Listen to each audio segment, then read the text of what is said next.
Greetings, this is Warrior King, and the time has come for the lions and the lioness to tell their own story. This is the lion's voice. Give thanks and praise for the wonderful blessing that's been poured on me.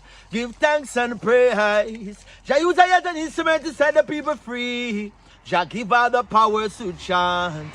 Jah give her the power to chant. Rastafari, the lion's voice. What are you waiting for? Come together, calling from near and far. Know who you are. What are you waiting for? Rally up, it takes the dose. What are you waiting for? Ancestors paved the way for us. Yes, I am Ketis Oyonde, asking, what are you waiting for to come together? The time has come for the lions to tell our own story. This is the lion's voice. Yes, Jah people, this is Michael Shamai representing. I will say, hear the lion voice, saying it is time for the lions and the lionesses to tell their own story. King David killed Goliath with a stone, we original dread. The fittest of the fittest shall survive. But people, open your eyes, wake up. Blessed love, this is Queen Omega representing for all lions and lionesses. With the lion's voice, we come to tell our story. Rastafari, live it.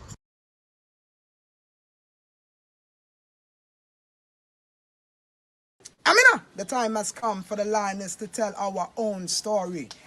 No surrender, no retreat, we are Jaja soldier. Rougher than the streets, tougher than a boulder.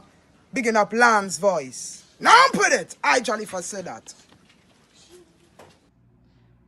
I will never stop, hail the Most High, and I will never stop, call Rastafari. Blessed love, this is Kushite representing for the Lion's Voice. We are here to tell our own story, Rastafari. Yeah, David Dread of Steel Pulse, and I'm saying hail to the lion voice, because it's time that the lion have its voice, have its own story. Says I'm stepping out here, hear me now. Oh, yeah, the lion's voice. Raw.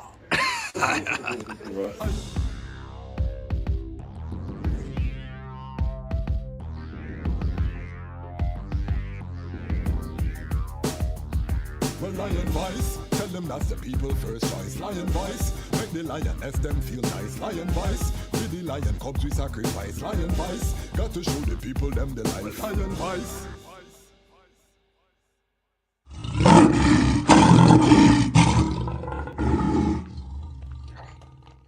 Jano, I'm so hungry, bro. I haven't eaten all day. Like, my head started to hurt me too. Like, what more could I eat right now? What about a city samosa?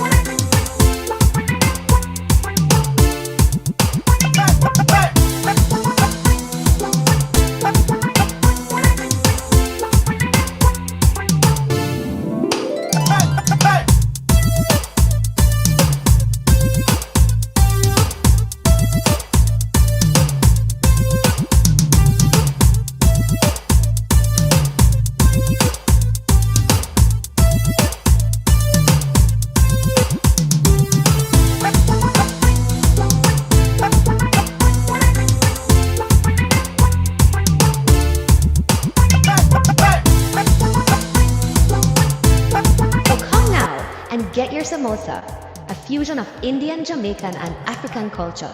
City samosas, the best samosas in the city.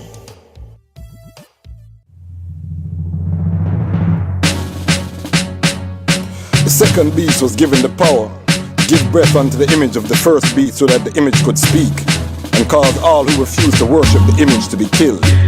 It also forced the people, great and small, rich and poor, free and slave, to receive the mark on their right hands and in their forehead. Gone down in the new world order, new world order. I feel work harder, I feel pray harder. Babylon them coming with them microchip, and them prison cell that's new slave ship. New world order, new world order. I feel work harder, I feel pray harder. Babylon them coming with them microchip, and them video game that's new matrix. It's a new world order. Them start bleaching, diverse doctrine. Them start preaching. Angels for the stars they reaching. They're falling, never hear the lion calling. New world order, them fight against the poor. Machine and robot that sweep them floor. Machine and robot that run them stores. So them create disease ones without any cure. The new world order, new world order. I feel work harder, I feel pray harder. Babylon them coming with them microchip, and them prison cell that's new slave ship. New world order, new world order. I feel work harder, I feel pray harder. Babylon them coming with them microchip, and them video game that's new matrix. It's a new world order. Them pan cell phone. Families don't even talk in their home.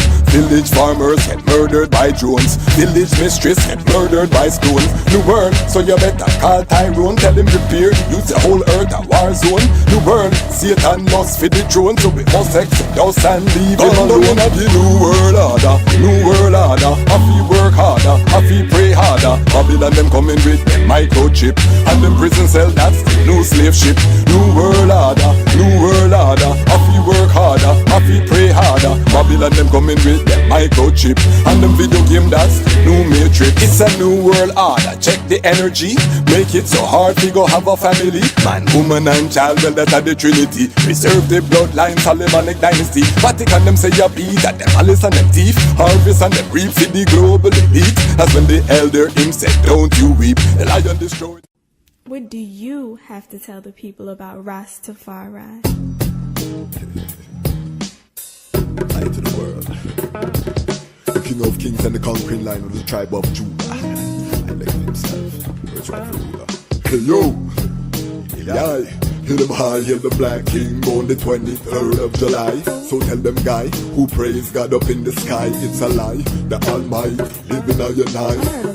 From ancient time them a try. Them Romans know them just open them suit and ties. Criminals ain't got no alibi, they stole my people. Then them come without them genocide. Are you talking about slavery? Them couldn't kill the lion we come conquer Judah tribe. Who? Go through tribulation, and I strive, see sufferation, and I still rise. That's why we tell them in America, live Rastafari in every ghetto area. We come to tell them in a Toronto, straight at it.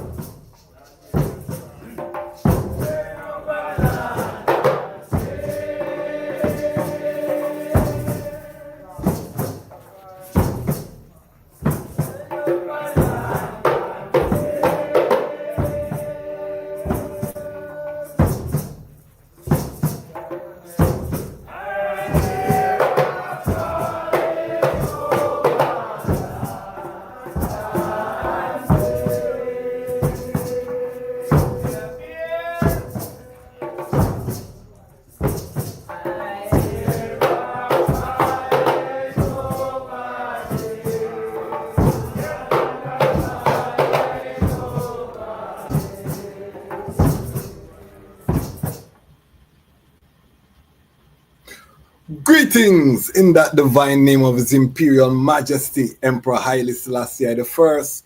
Glory and honor in the name of His chosen Queen, Empress Waziri Menen. My name is Kwasi Bonsu, aka DejazmatchKwasi, aka Ras Kwasi, aka the Reading Ras, aka the Pan-African Happy Man, creative industry attorney. I'm an artist, I'm an author, I'm an actionist. And right now, I am the host of Lion Talk Live. Welcome to Lion Talk Live, and welcome to the Lion Voice Network, where the lions are telling our own story. Tonight, we have a special episode. This is African Liberation Month, the month of May. We celebrated African victory with historian Jerry Small. We have African Liberation Day, big ARC event coming up for African Liberation Day on the 25th. We'll talk about that in the coming days. But tonight we're going to talk about a topic that we need a high level reasoning on this topic. So I want everyone to get their ital snacks, get your meditation right, because we're going to bubble the pot very Isla tonight. You know what I mean? I've known this brethren probably around 20 years. I think we're coming up on a 20-year anniversary. You know what I mean? Right around there of knowing this brethren. The brethren has lived in Ethiopia, Tanzania. Now has his home and business in Ghana. Award-winning filmmaker, family man. You know what I mean? We're gonna go into the history, and then we're gonna talk about something that we don't give enough attention to, and that is reintegration. Repatriation is a must, but when you reach Mama Africa, people are there. This is not a colonization. You can't bring the West to the East. You cannot, you know what I mean? Things have to change. There has to be compromise. Reasoning has to happen. You know what I mean? What does that look like practically in real life? We're going to touch on that tonight. We have the perfect guest to do that. So I know I see the Lion Pride on Patreon coming in. Big up on yourself. And before I bring forward the guests, let me just take the time to big up the greatest online community, unbiased, the greatest online community on the planet, which is the Lion Pride on Patreon. Big up on yourself. We just had our first town hall meeting Sunday. Big up everyone who came forward. It was we're building a virtual village. If you're joining us for the first time, the Lion Pride on Patreon, these are our monthly subscribers. They've invested in the platform. We're trying to get it to 100. That's our goal. We have 35 right now. But we are coming together. We were networking. People were exchanging business links were getting done. I mean, it was powerful, you know what I mean? And I want to big up all of the Lion Pride family who came forward and were part of that history. We're going to continue that. That's going to be once a month that we're going to be dealing with the Lion Pride on Patreon Town Hall. So join us if you want to join a community of like-minded ones, action pack. We're going to be making some big moves. And remember that on this platform, we practice radical economic collective security. So at the end of the episode, we're going to ask the guests to share a link, and we want 1,000 people to go and spend $10, $15, $20 with our guests. We want this to be capital infusion station, radical economic collective security. We're spending the Rastafari dollar. We say shop Rastafari, live Rastafari, you know what I mean? Buy Rastafari goods and services, you know what I mean? Live the thing, Pan-African. Let us circulate the dollar. So we're going to just big up all who are coming in live. Big up the Ubuntu Lion Pride. Big up the Action Lion Pride. Like, comment, share. You can send in the super chat, $1, $2 on the YouTube platform as well. Zelle, CashApp, all these things.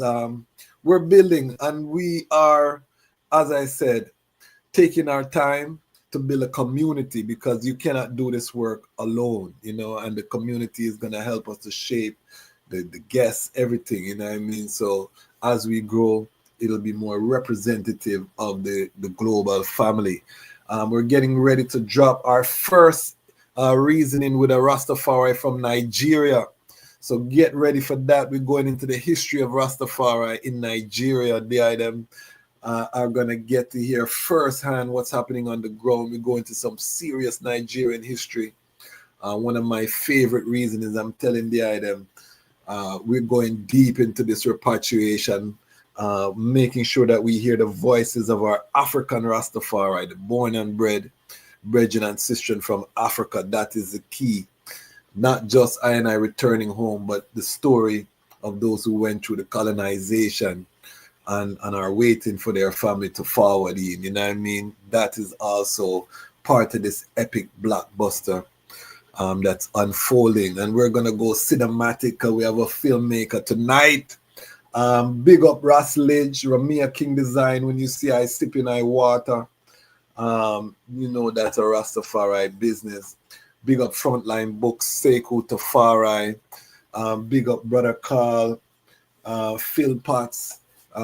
These are all sponsors on the platform we're building with our businesses. I just had a beautiful reasoning with my sister Rastafari TV, Sister Fanai. If you haven't seen her reasoning, go check that out. Just know that the Rastafari family is coming together from the four corners of creation. Mightyful.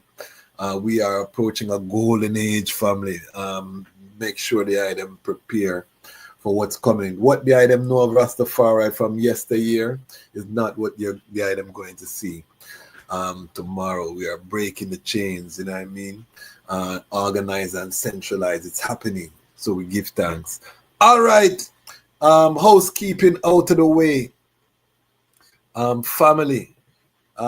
Make sure you check into when you come in. Let us know where you're watching from, so that we can share with the joy. You know, this thing is global. You know what I mean? Last strong we had a brethren from Dakar watching live. You know what I mean? So we're global. So just let us know where you're watching from. All right. So this brethren, as I said, is an award-winning filmmaker. You know what I mean? The product of a HBCU, same way. He burst onto the scene, in the DVD era. For some of our younger viewers, they don't know about DVD when we had physical media. Viral, one of the first viral Pan-African video. There was a period when Pan-African videos were going viral, meaning that people would take the videos and bootleg them. And this brethren had one of those films documenting the Habesha Black to Our Roots program. Black to Our Roots, still a classic today. If you find it and you see it, still a classic, you know what I mean? But he's done a lot of other works. We're going to find out his journey. We're going to hear about the realities of doing the work that he's done. The item know I have land in Ghana. This is the brethren who scouted the area that we bought the land in. You know what I mean? He was the one who said, yeah, right here is where, you know what I mean, we're gonna set in some roots. So brethren is really a pioneer, you know what I mean? And as I said, we're coming up on knowing the brethren 20 years. So I know, from him, before him children born, they're big people now. You know what I mean? Them type of way there. So help I to welcome Lion Pride family. Give us some warmth and some strength to I brethren Ras Tre. Welcome. Yes, King. Yes, I give thanks for the royal greetings. Long time that I reason, and this reasoning is I first love and first joy. So yes, thanks. Yeah. So we have a tradition here on the Lion Talk live platform. We're gonna ask the eye to step into the iritical time machine and take us to the moment of their birth. You're a filmmaker. We want the cinematic version of the origin story of Ras Tre Subira. Where was the eye born? What was it like growing up? And what was the eye journey to Rastafari? Give thanks. Perfect way to start it out. And I was born in Chicago. And, came up in a time when it was heavy gang activity. I recall as a youth in high school having to navigate which streets I could travel going home and which gangs were fighting with which ones and what colors. It was a whole thing to navigate. And, as a youth, I was an athlete, was into basketball and football, soccer. Those are the two sports that I played. And that was one of the things that kept I on a straight path. The second one was the culture. From young, the culture attracted me in a way where it captured my attention. This was very early stages I didn't really know of Rastafari proper culture, Nyabingi, in those times there. But I was a youth who, for whatever reason, never liked to trim, you know. Um, and before I became even knowing of Rastafari liberty, I already had locks, and I never liked eating flesh from youth. From youth, you know, this was something that just I was just born that way. So I was, you know, pretty much I-town. You know, I was still dealing with the milk and cheese and them type of vibes. But when I came into Rastafari, I was already carrying a covenant, was already eating, you know, I-town, and so it wasn't much of a and always, you know, carrying a red, black, and green and those type of, you know, those Iowas. It was the culture was strong, you know. So I forwarded to Atlanta when I was 17. Okay. So hold on. So you have no Caribbean in your family. You're up strictly from America. I want the Yes, people to realize, yes, you I. know, the story of the Africans from this soil that Yes, I. I'm in, that site of the king, you know?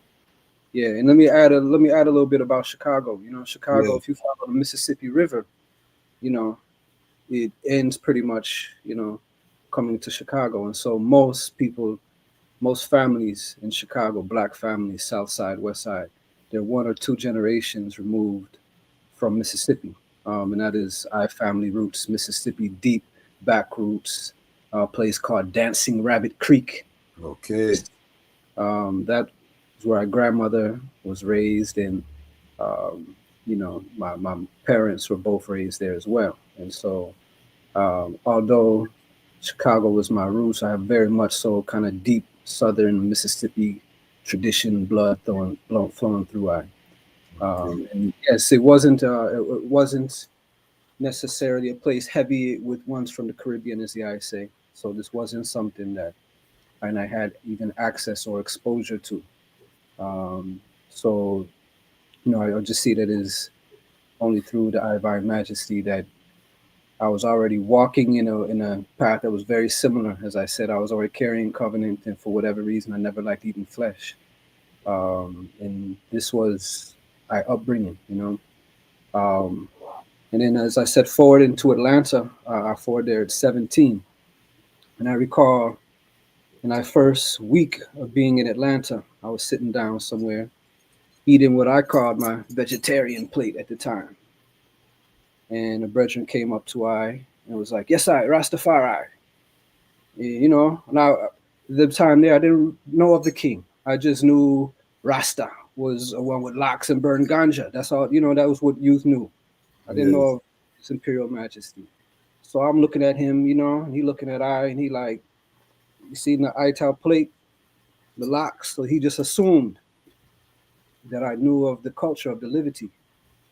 And the brethren asked I, "What's my name?" I said, "Ras, you know, Trey at the time." I said, "What's your name?" The brethren's name was Tree, Ras Tree. And he was from St. Louis. And the Okay. same connection I'm saying, if you follow the Mississippi River, Chicago and St. Louis are brother sister cities.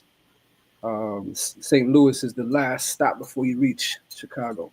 Okay. And so this was our first week in Atlanta. And through the brethren, within a month, I was introduced to the Nyabingi order. So, you know, I was captivated from the first time I attended Nyabingi and was just like, what is this? You know, I never cited anything. And so the brethren began to give us some self-education, books on His Imperial Majesty. And from there, I never looked forward, never looked back, let me say. And so, yeah, that is part of it. Oh, I see a one in the in the links too in the comments. Capoeira too. Yes, I. Listen. Capoeira was something I came into at that time in the Atlanta area. You know, that really carried me deep into the culture, and I was blessed to get introduced to Rastafari and African culture, resistance culture, very soon. You know, very quickly. And I just took the baton and ran with it. So yeah, that's the Yes. history of Yes, I've dabbled in the capoeira. There's a whole group of Rastas that deal with the capoeira vibe, you know. It's a serious meditation, upper body strength, full body control, you know what I mean? It looks a lot easier Yes, than I. when you start doing those things, you know, you gotta be fit for the capoeira. So I respect Yes. to the capoeira. So um what was the first, you know, after you read these books on His Majesty, you know, how did the eye sight up the divinity? What were the things that made the eye say, all right, you know, these people, these Nyabingi people, they're making sense. Yeah, well, that time was a very special time, I feel, in the Nyabingi order where you really had to seek it out. And it wasn't so just easily accessible. You had to really, be livicated and connect into the community, because this is before, again, cell phone age, right? So you had to have numbers and get to a phone, to even try to call and want to see like when's the next gathering. I appreciate love that time now, Yes, considering what we're dealing with now, because everything is so abundantly at our fingertips, and you can just connect through a social media and ask one a question. This was an eye where we had to go and sit up, you had to go and physically sit up in the elders and reason. And I were blessed in Atlanta at that time that maybe many ones know of the album Rastafari Elders. Mama Bubbles and Bongo Headful, who were two of the elders on that album, were in Atlanta at that time. And so I had a very strong presence of elder leadership of Rastafari and balanced through Mama Bubbles. yes, It, I. it was a balanced community, you know. And I was blessed to be a part of that as a young brethren. And, from the first sip of Rastafari, I knew, this was the truth. This was the liberty that I already felt I was moving in that way. Because when I met Rastafari, I already had carried the covenant and I was quote unquote vegetarian. So it wasn't much to cut out the dairy and whatnot. And so within, I want to say 3-4 months of being in Atlanta at age 17, I was in the Nyabingi order, really sipping, the iritical food that was being served at that time. And again, this was a time when you really had to search for it in a way that, you know, we don't necessarily have to dig like that right now. Everything is just at our fingertips. Did they have access to the selected speeches and the autobiography? Yeah, so that was one of the first books that was given to our was the selected speeches, and then the autobiography by Harold Marcus. Those were like the first two books, if you will, literature of Rastafari I was introduced to. And give thanks, it started with the speeches. Because it's one thing to read of the Divine Majesty, but to read the word sound, hear from the I directly. That was very profound for I, and it everything, just clicked that this this is the liberty for I. It wasn't even any second. It wasn't any doubt. And I was just forwards ever, backwards never. So yeah, that was the introduction, and it didn't take long, as I said before. And at that time, ones were heavy on, repatriation, even now. But even I just feel like the Iowa then was a special Iowa where you had to really seek out and put effort into connecting, the dots of repatriation. And so it didn't take long, and I was blessed to be on the soil, So Okay. yeah, How old was the eye when you made your first trip to Africa? I was 19. I was Okay, 19. so 2 years after sighting up Yes, already. yes, I. And I reached forward in Kenya, um, and was there for a year. It wasn't a short trip. I was there for a year. Through I being in college at the time. Um, yeah, Rastafari. From the time I entered college, I went to Morehouse. I entered as a biology major. I switched majors within the first month after being introduced to Rastafari. I went into African studies, And I was, a student for 2 years of African studies, and then learned about something called the FLAS program, Foreign Language and Area Studies. They have resources, funds available for ones to take a deep dive into various not even unpopular, but just unavailable languages. And so I, you know, went into the Swahili, and through that, the part of the same fellowship, FLAS is called. They provide, funds for travel and studying, particularly language in its native place. So within 2 years, I was in Kenya, and Nairobi and Mombasa, and you know, um, yeah, Nakuru and all these other places, learning Swahili. And by the time I had sealed up the year in Swahili, sealed up the year in Kenya, I was reasoning Swahili at a fluent level, Okay. and came forward and wrote. It was a precursor to a dissertation, but just the history of particularly the Rastafari movement in Kenya. That Okay. focused our studies on, because again, I just dove straight forward into the culture from the time I was introduced. And so Serious. that was the beginning of I being able to have, we talking about repatriation, a real, you know, fresh taste of it. Because this was 1998. This is before cell phone era, Yes, I. or email era. So I try to not met family, friends, and not seeing, not talking to them, nothing, no communication, Yes. you know. And I, as a father right now of a 17-year-old, and I can put it in perspective, to say like, wow, Serious. you know, because You can't even imagine that. You can't even imagine.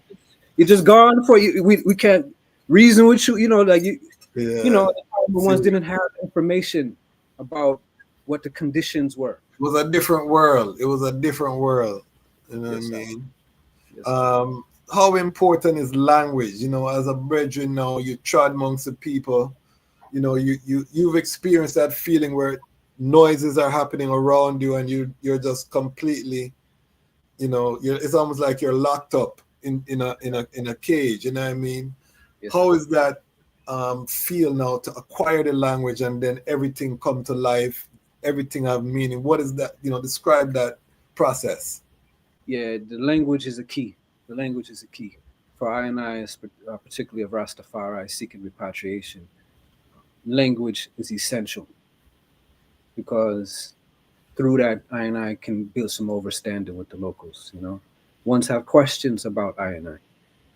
Again, this is a different time now. Ones can just go and type a thing on the line, but they still need that, face to face, and that, you know, brethren to brethren connection. And languages, it can be a barrier, as we know, if we're not able really to reason. And so, that was a key for I. I realized that the language was a critical part of the repatriation journey, and realized also that there's a lot of funds available for particularly um, non-popular and specifically African languages.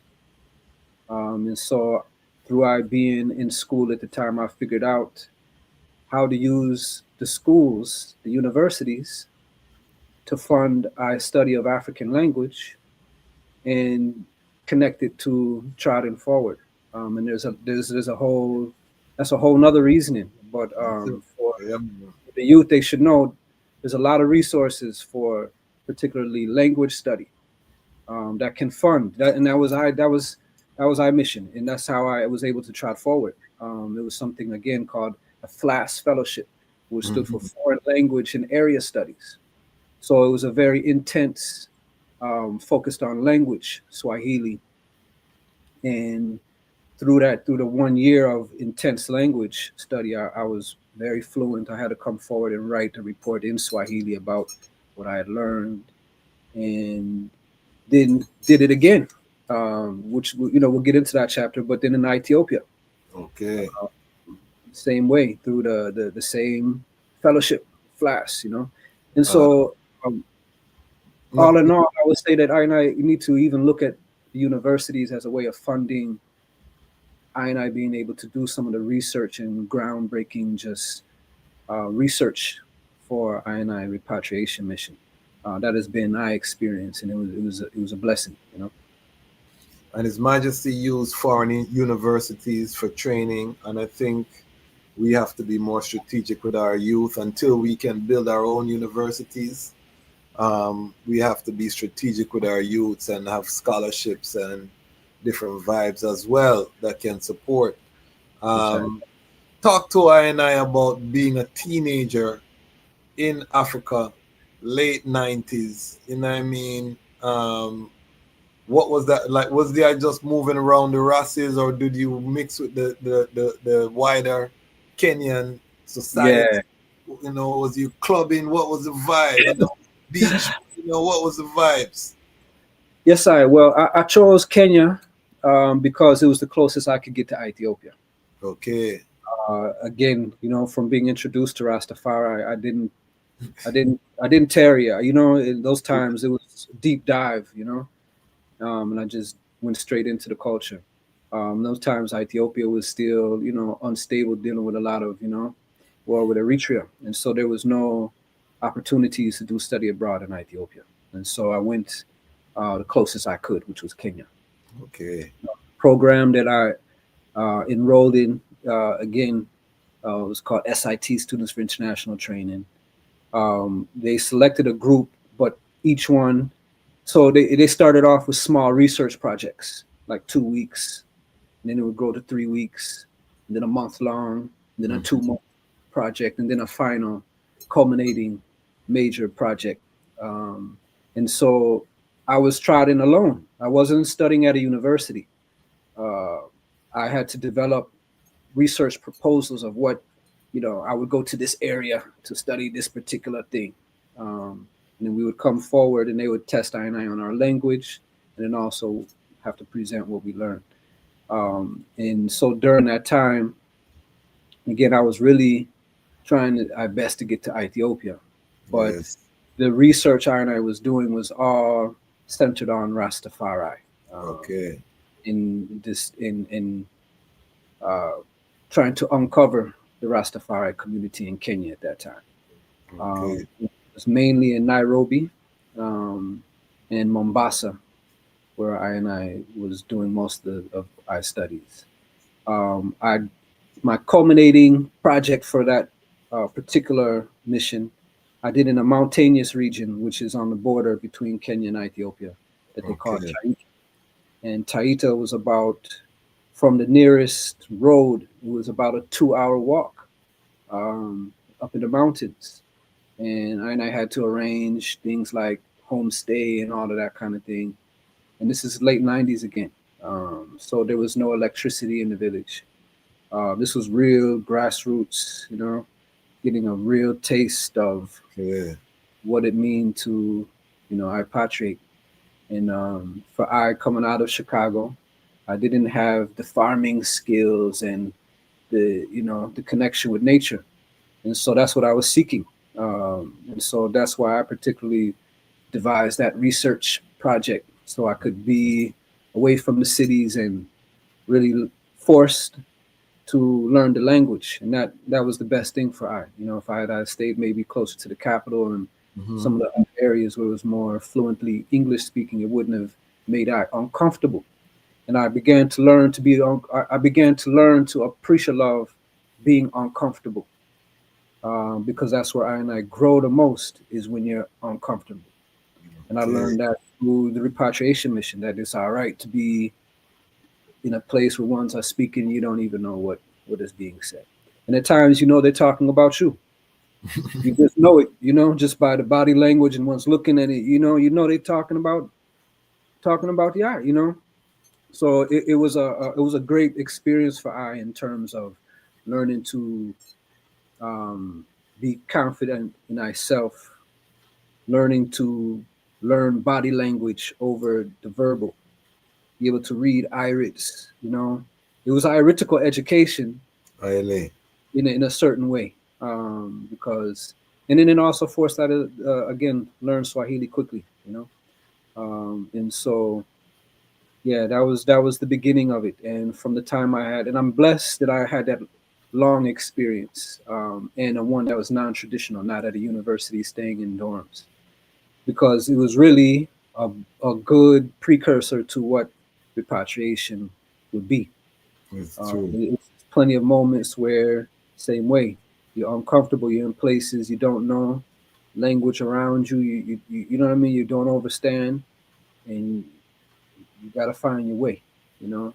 And so that's why I say it was a blessing. That it learned. It made I from that first tribe, I had no fear to try it anywhere. Okay. After that experience. Did So you have any techniques? Were you doing sign language, to learn the word sound? How were you, how were you tracking the new words and them vibration? yes, my best teachers were the youth, the 5, 6, 7 year olds.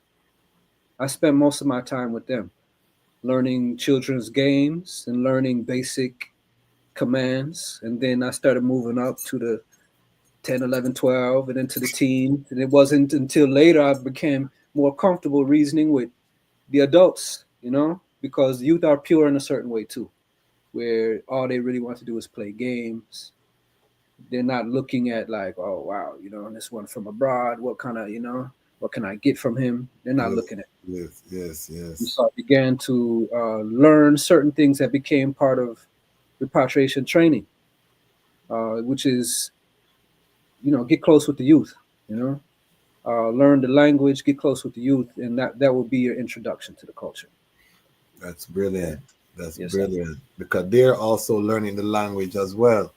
Yes, sir. It was exchange. Ones wanted to learn the Outlish, language. Yes, So it was, and youth have patience, by the time ones become grown, mature adults, they don't necessarily have patience to, you know, like that, yes, with the yes. one who can't reason with that, they lose patience quickly. But the youth will be a best friend, and will show you all the ropes, will show you where you need to go and buy this, and stay away from this place. The youth will show you that.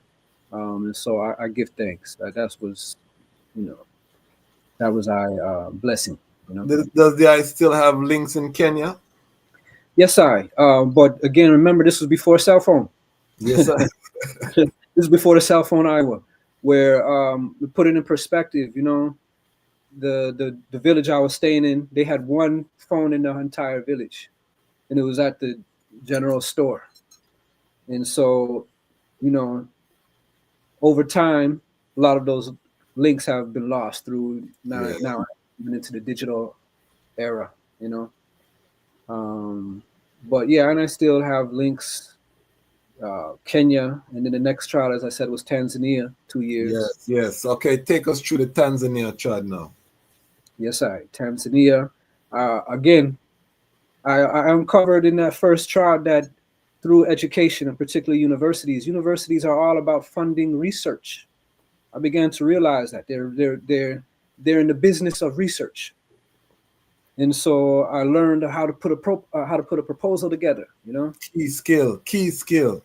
Yes, it was a key to unlock the door. When I began to realize that universities, particularly, are centered on that, and then again, this particular fellowship, foreign language and area studies, FLAS they call it, is still around. One should check into it if they're interested, because for it was a great portal, because what it allows someone to do is develop an independent research project that is centered in learning of the language, and they'll fund it, and it's available at certain universities have the FLAS fellowship, but if you don't know about it, you know, You you never would even asked. you would never even go to ask about it. But Mm-hmm. for Tanzania, I went forward again on this FLAS fellowship, continuing the study of Swahili.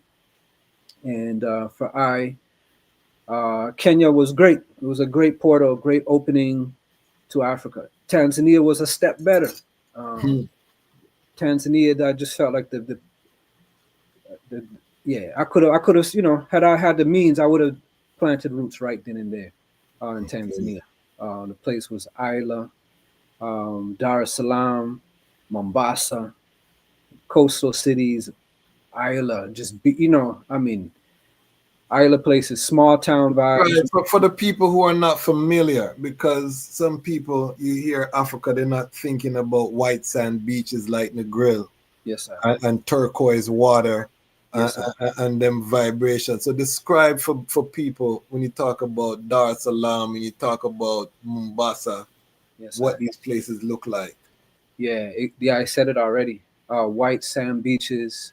Let's not forget Zanzibar. Yes, right.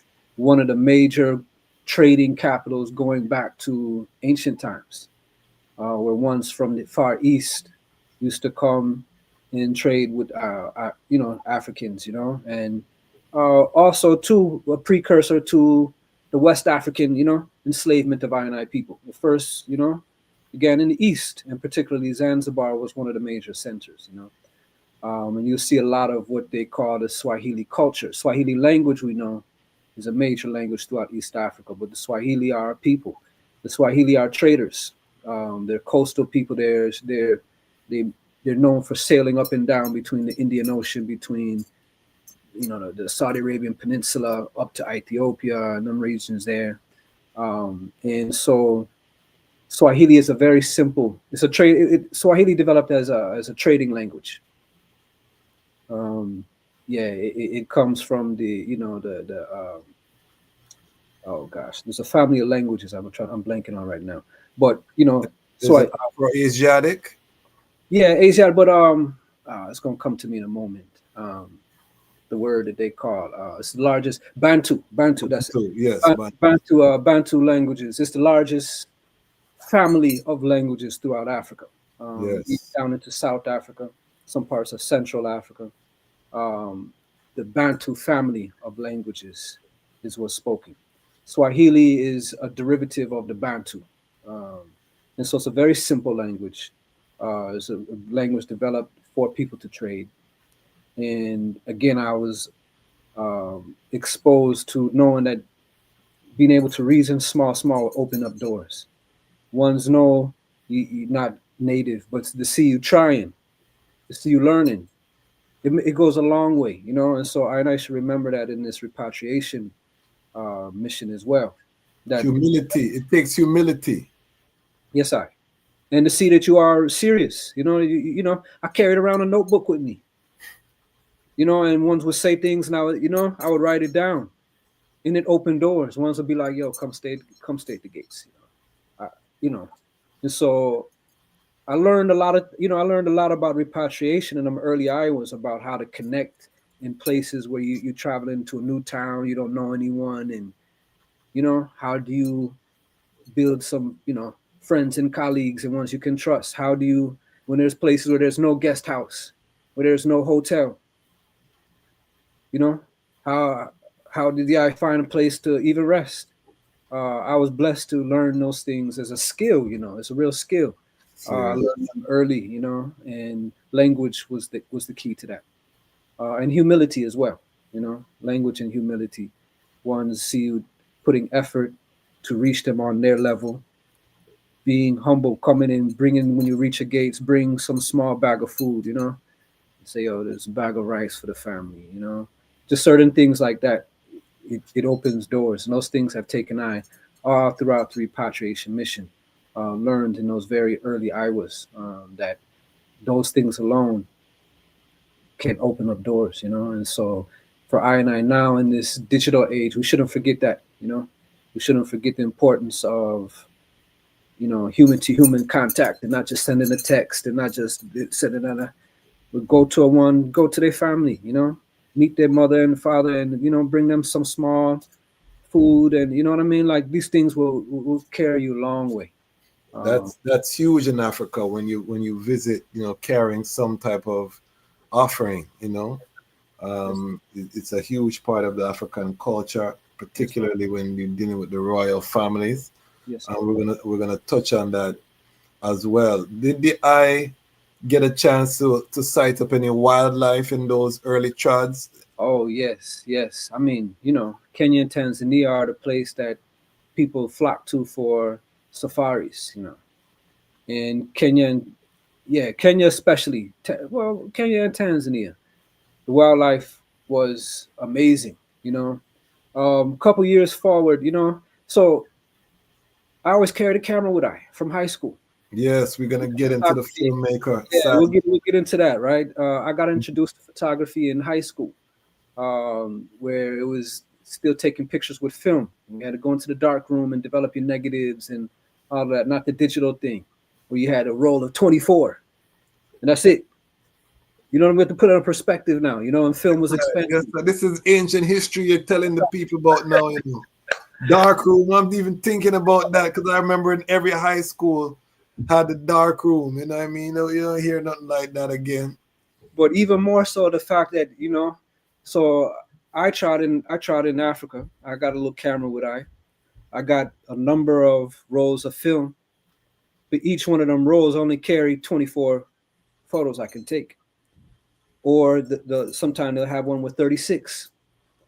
And I might have tried it with maybe maybe 15 or so. It was somewhere in that range of rolls of film for a year, 2 years. That means I got to be very selective about each item I take. So back to the wildlife. Some years forward, I was sending some things forward to Ghana, going through my archives and things like that, and I found this container that had all my itrates and negatives from way back. And I was looking at an itrate, and it was of what they call the great white rhino. Okay.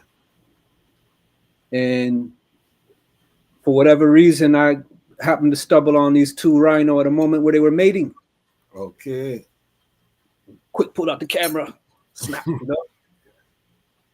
Then I went and I started thinking about it, and I was like, this was 1998. Now, we're in this Iowa and we're having a lot of, loss of wildlife worldwide.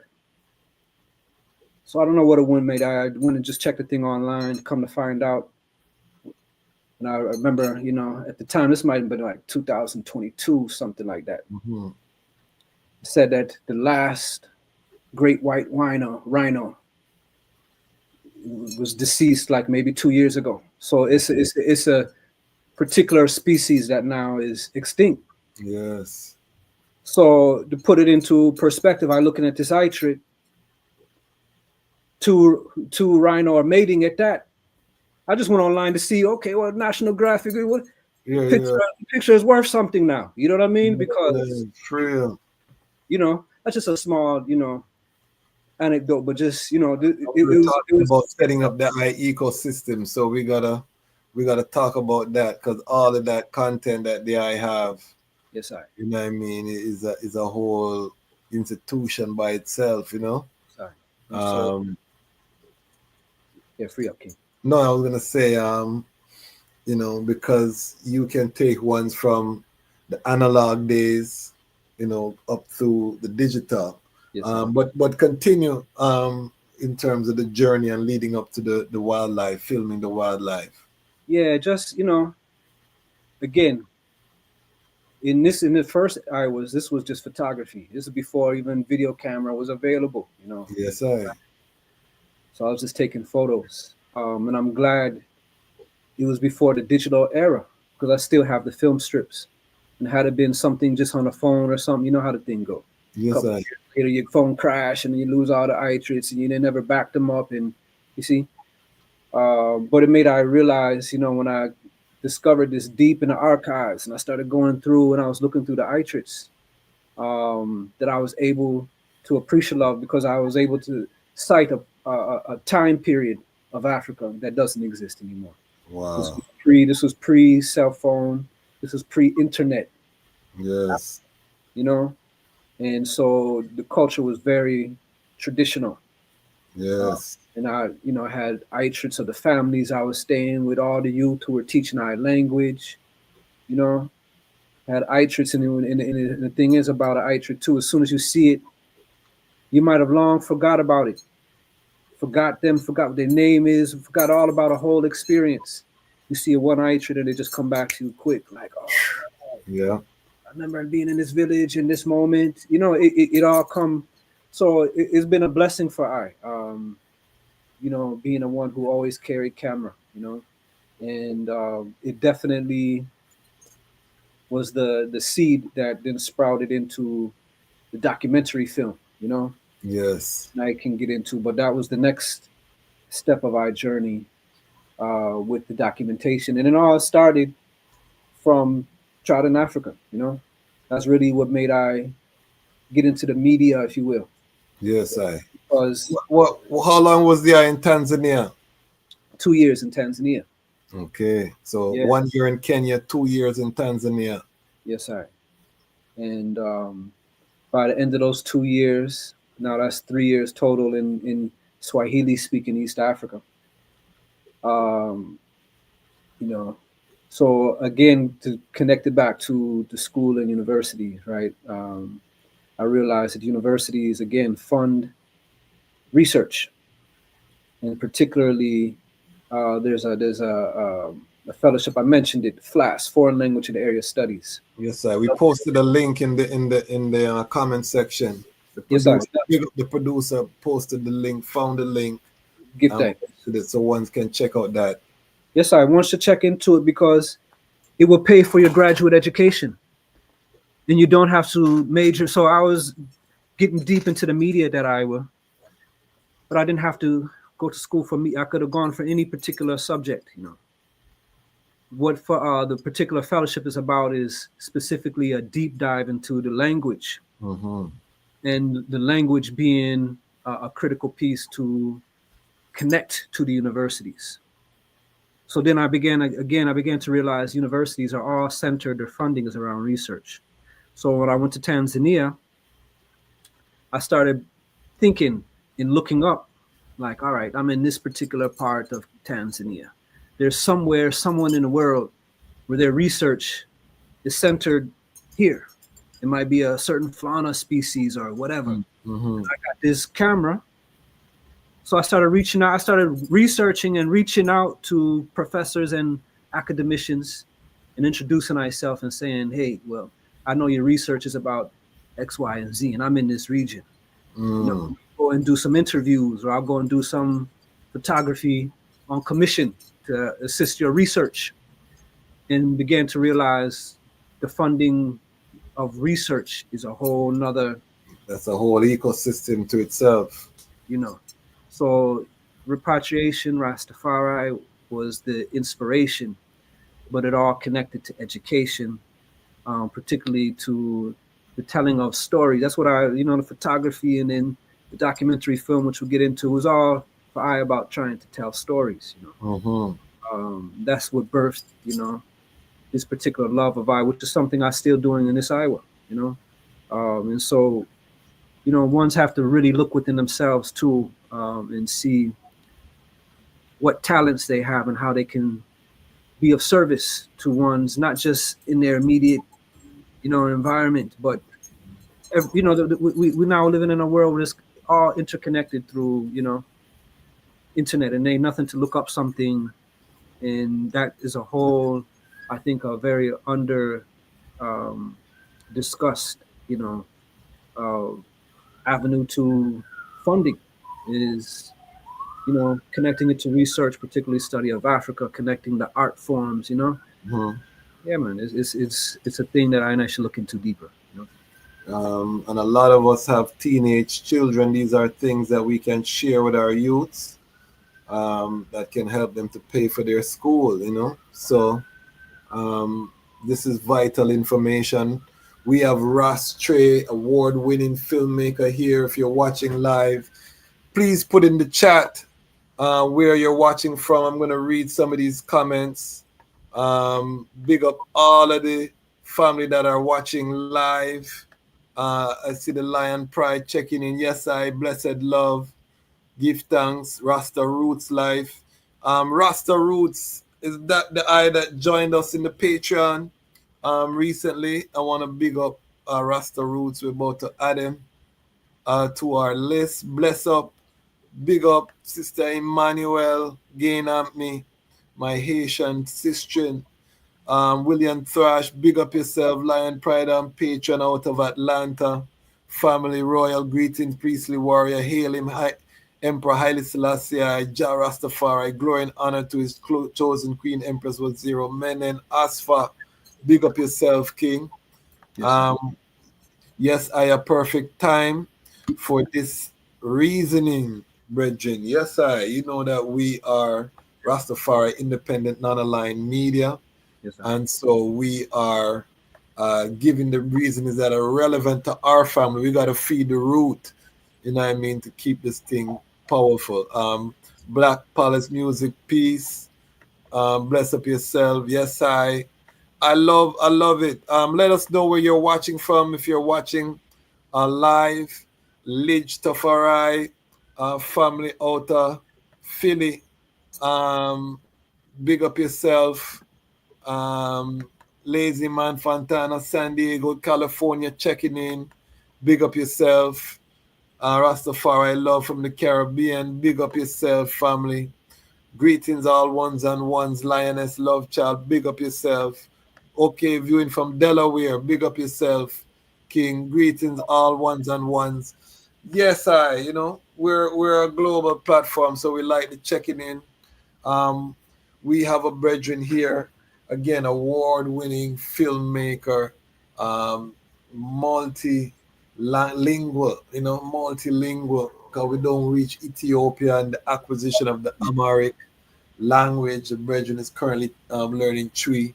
We're going to go into reintegration. And the first key that I love the brethren said is that when learning the languages, he surrounded himself with the youths then, learning games, because the youths are also learning that same language. Their vocabulary is not so big either. You know what I mean? Even though they might overstand, the youths them are also acquiring the language. So it's brilliant. Also, the other gem is the bringing of gifts to the family, touchable things, rice, flour, fruits, things that are going to make a difference that they can provide, because you're also there if you're staying with the family, taking resources. So just having that mindfulness, you know what I mean, as we build those relationships. One of the big differences in Africa, and I want that to speak on this, is that in America or in the West, we have neighborhoods, you know what I mean, where people just move from all over to the neighborhood. On the continent, it's not really like that. Maybe in the cities, in the modernization time, but when you move to a region, you know what I mean, you're really moving into a nation. There's a whole traditional infrastructure in that place that I think a lot of us moving from the West, we just think, I'm going to come in, I'm buying a house from this person, I'm seated up, you know what I mean? Not knowing you're surrounded by a whole system that's looking at you like, who is this person coming into this place? We've been here hundreds of years. And, if you're not making the effort to really reach out and be integrated into that, you're really putting yourself in a problem. Speak on the difference between the neighborhood culture of the West and the culture at home in Africa. Yes, it's a great observation and a great, lesson I should learn in the mission of repatriation, because as the eye correctly said, we're still dealing with communities that have family structure, community structure in place.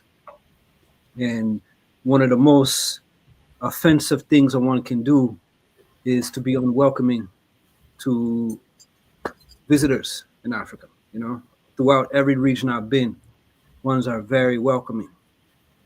But we shouldn't take it for granted.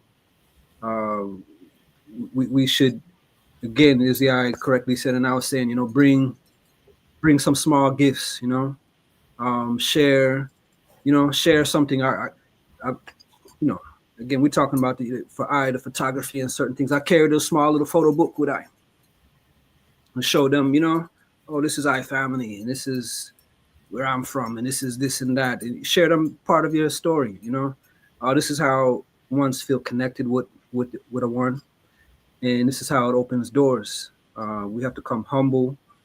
We have to not come just seeking answers, seeking connections, but just when I say connections, just trying to, well, where can I find this? Or can I, just come and sit down with ones and eat a meal. Sit up for 2 or 3 days before you even really get into what it is that might be a mission. And ones will ask you. One thing that's common for I in most parts of Africa is ones you give them 2 or 3 days, and they're gonna come and say, "All right, give thanks. What's your mission? What brought you here?" For real. All right, give thanks. Now we've had some good, time to visit and know one another. But why are you here? Yes. And we should have an answer for that. We should be able to speak to that. And the Rastafari mission is give thanks is worldwide overstood now. Even in those Iowas, as a young Ras, from the time I say yes, I Rastafari is the mission. I seek in repatriation. I've always been one seated and focused on land. And from my first trot, I've always been like, is there land? Can I cite it? What are the terms? How does land go? How does it? Because ones don't necessarily have the same overstanding of land ownership, especially in traditional spaces, than we do, where an individual owns land. In places, people can gift you land easily. You have an abundance of it. Yes. So, manners, respect, taking an interest in the language, stating your mission, having a mission. These are all keys, to when we talk about the reintegration. But it takes first someone to even study themselves to know the answers to those questions. Why? What are you trotting for? Especially in this Iowa where the travel is so much easier. There's flights everywhere to every part of every which region of Africa every day. And the tourism thing is big, especially for I and I of the diaspora.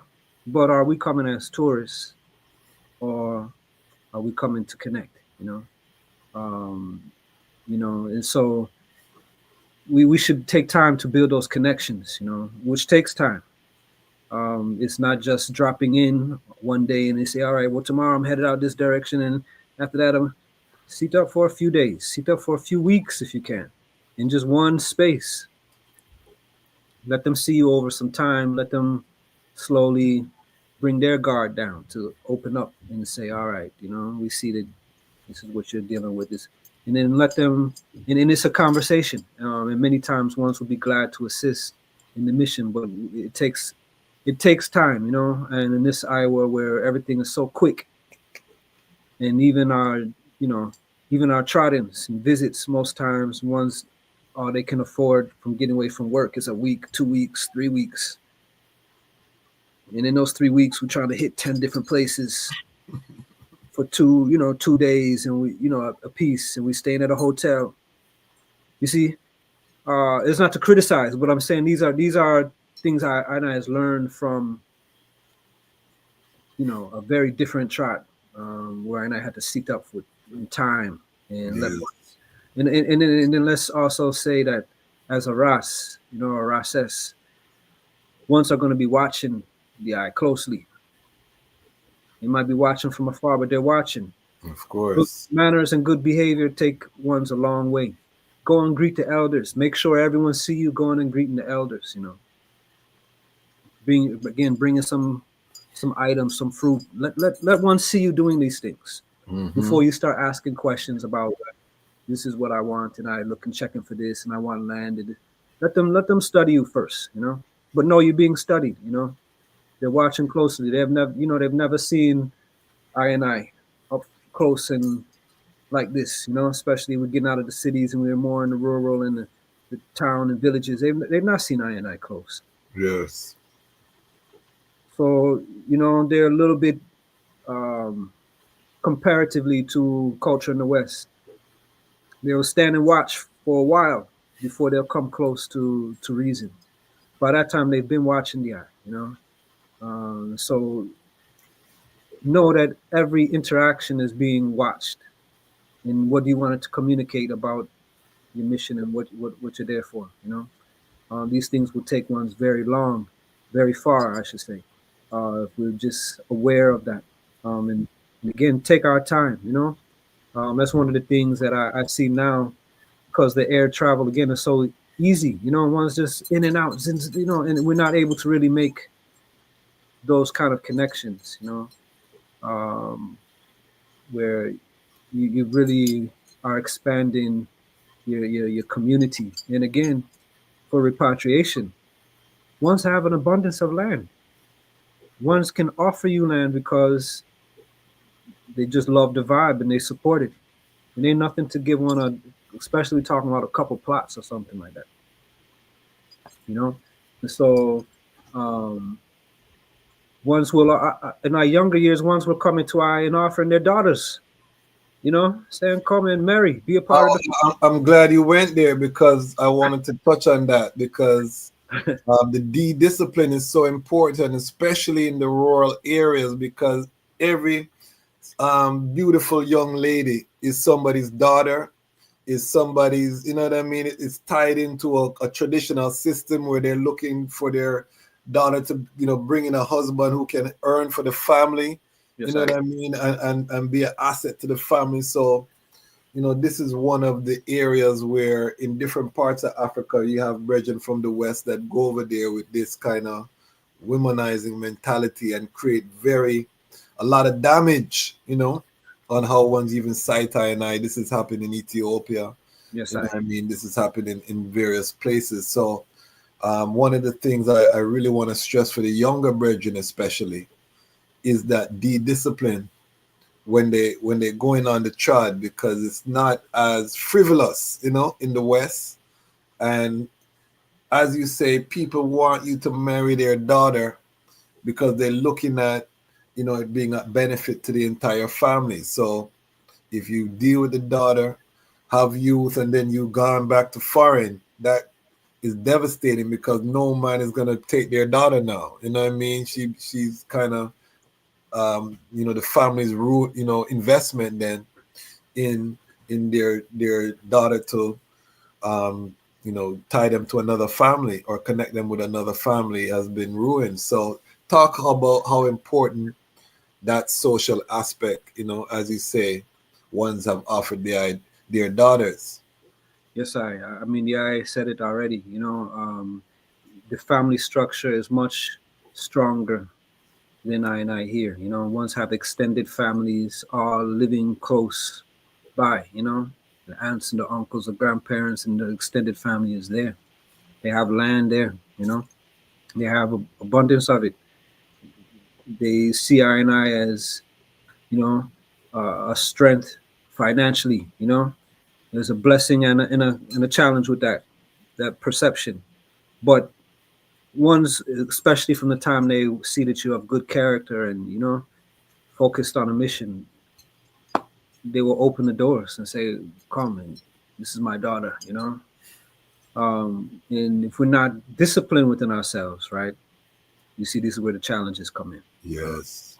Because that gift is not just for a pleasurable moment. Ones are really offering to connect. They want you to be a part of the family. So it would be a big transgression to not move wisely in them type of ways.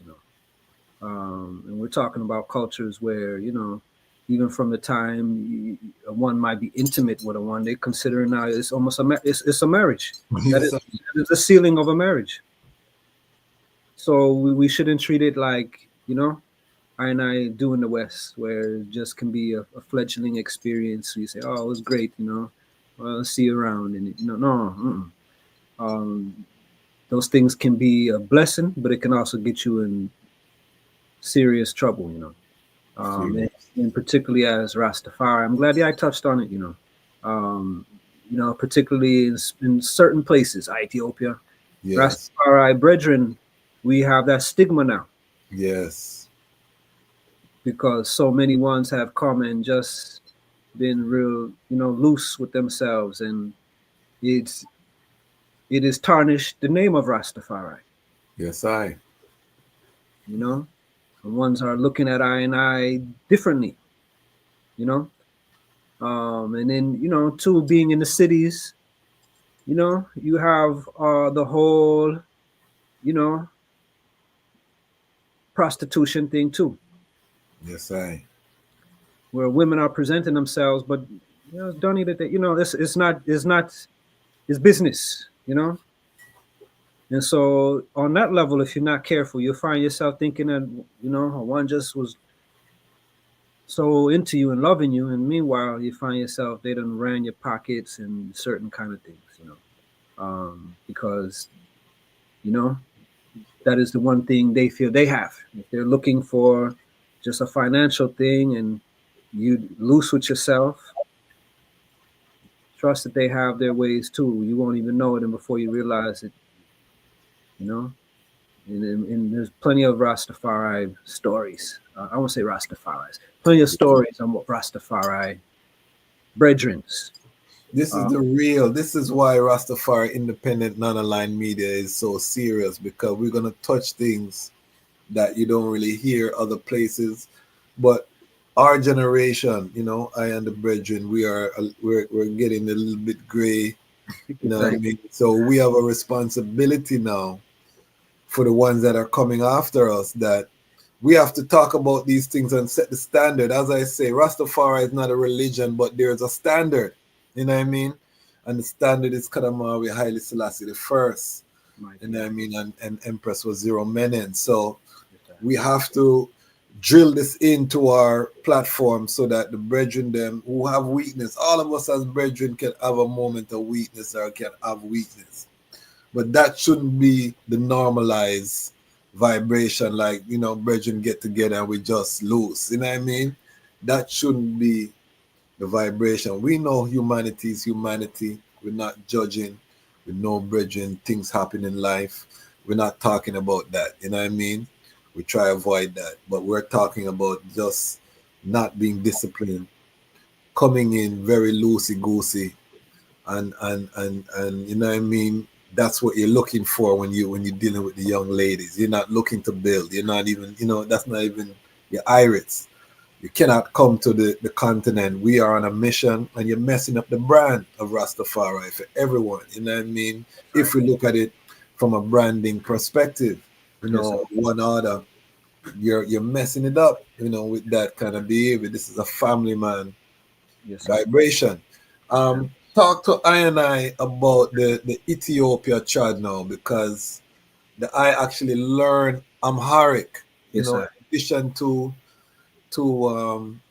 Swahili. Swahili. That was the second language. I was blessed. I spent 3 years in Ethiopia from 2001 to 2004. By the seal up, I was reading, writing, and reasoning in Amarinya, on a functional level. And I give thanks for that, Ethiopia, differently than Kenya, is a place where you have to learn the language to get the respect of the ones, because Ethiopians are very proud of their ancient heritage, rightfully so, and the long-lasting heritage of literature and books. And for I and I as Rastafari, if we want to tap into that, we have to be able to read and write in the Amarinya, And so, same way, I took a deep dive into the language, and yeah, Ethiopia, as I and I of Rastafari know, is an island place. But beyond even the Rastafari focus on, the region of Haile Selassie, we're talking about the beginning of creation. We're talking about the most ancient civilization, you know, known to mankind. And there are wonders all throughout Ethiopia. You know, all one have to do is travel to Lalibela, and one will be in awe, you know. Even just a small sound about Lalibela. You know, you can't really travel there on roads too much. You know, the roads are treacherous, and you're talking deep and steep mountain sides. You know, so most of the tourism around Lalibela, you fly. You fly from Addis up to Lalibela, short flight. And I call being on the plane, you know, and just being in awe, looking out of the windows, and for as far as I can see, you know, the majesty of the mountains, you know, the highland, Yes. You know, the Ethiopian ridge, you know, I mean, it's amazing, you know, it's amazing. And then to see out of all of that, I mean, it's for miles and miles as far as your eye can see. And then in the midst of all of that, all of a sudden you come to some small, you can see it from a distance at first, and you're looking out like, and you see Ethiopia, you know, or Lalibela, you know, and start to come in. Brethren, I mean, it's, you know, it's it's a thing that if one have, you know, what one would call their bucket list. Yes, one should put that on their bucket list. Yes, I'm Like looking that flight forward. from Addis to Lalibela, and then you see no bricks, no mortar, a connection of 11 churches, you know, all connected through solid stuff. You know, modern scientists still don't understand how it was built. You know, in the Ethiopian tradition, I think it was the Archangel Gabriel, I believe, that they said came down and in the flesh helped the Ethiopians build Lalibela. Asian technology. Ones in this modern Iowa can't do it. You know, they don't understand how they would even with all this heavy machinery, how would they even got it up these steep, you know? And one mistake and the whole thing is ruined because it's one rock, you know what I mean? It's one, so everything is carved out of the one stone, you know what I mean? So it's mind boggling. Yes, sir. And we know of, and actually Lalibela, the whole region is now called that, but that's one church. That's the major one, the major attraction. But it's a series of 11. They're all connected by underground tunnels. And when you get inside these churches and you look up on the ceiling, every square inch, it's got some ancient painting and from ancient times, and the paint still fresh. I mean, I say fresh, but it's still there. Yeah, yeah. You know what I'm saying? And you know, all along the way, you know, that place attract ones who. Ethiopia has a long-standing, I think they call it ascetic tradition, where those Yes. ones become monks and, you know, abstain from the village, the city life, and they just livicate themselves unto the Almighty. And you know, if ones know, they have a class of priests that they call the Bahatawi. The Bahatawi are I and I, Rastafari, you know, they grow the covenant, they don't trim, they don't eat flesh. These things for I as a youth were amazing, you know, coming as a young Ras, Yes. traveling up to the hills of Ethiopia, Lalibela, and coming across Bahatawi. You know what I'm saying? Because you don't Serious. see these people. They shun being in public, if you will. They mainly stay in prayer in the forest and, you know, livicate themselves to, you know, a certain kind of iritical life. And you will find them all throughout Lalibela area, same way. And you know, I like, this is what I call an experience I had. I'll share real quick. I was in Addis, and there was a Bahatawi monk, you know, which you don't see again. You don't see these people in the cities, you know. And he looked, we made eye contact, and he came straight to eye, you know. Give thanks, my language was at a certain point where I could reason.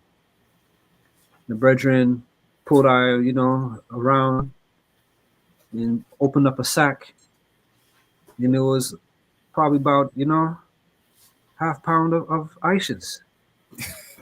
And the brother said to I, and he said to I in Amarinya, he said, I know your people know how to deal with this. I've come to the city to check on one who's in the hospital, and I need fare to travel back forward to Lalabella. Let me offer it to you, and you give me what you think it's worth. Brethren, I still think about that. It was, it was one of those, and there's plenty of these moments throughout the trot, Yes. Ethiopia that were And just, ones don't know that the covenant, the use of the herb, these things are not unique to I and I. This is an Asian tradition, the cradle of humanity. You know what I mean? What's the name for herb in Ethiopia? It's Chiska. So, how you say herb in Amarini? one's got different words. I mean, so mostly Ras in we'll call it Medhanit, which Medhanit means medicine. So they might say, um, trying to think of the word for spirit.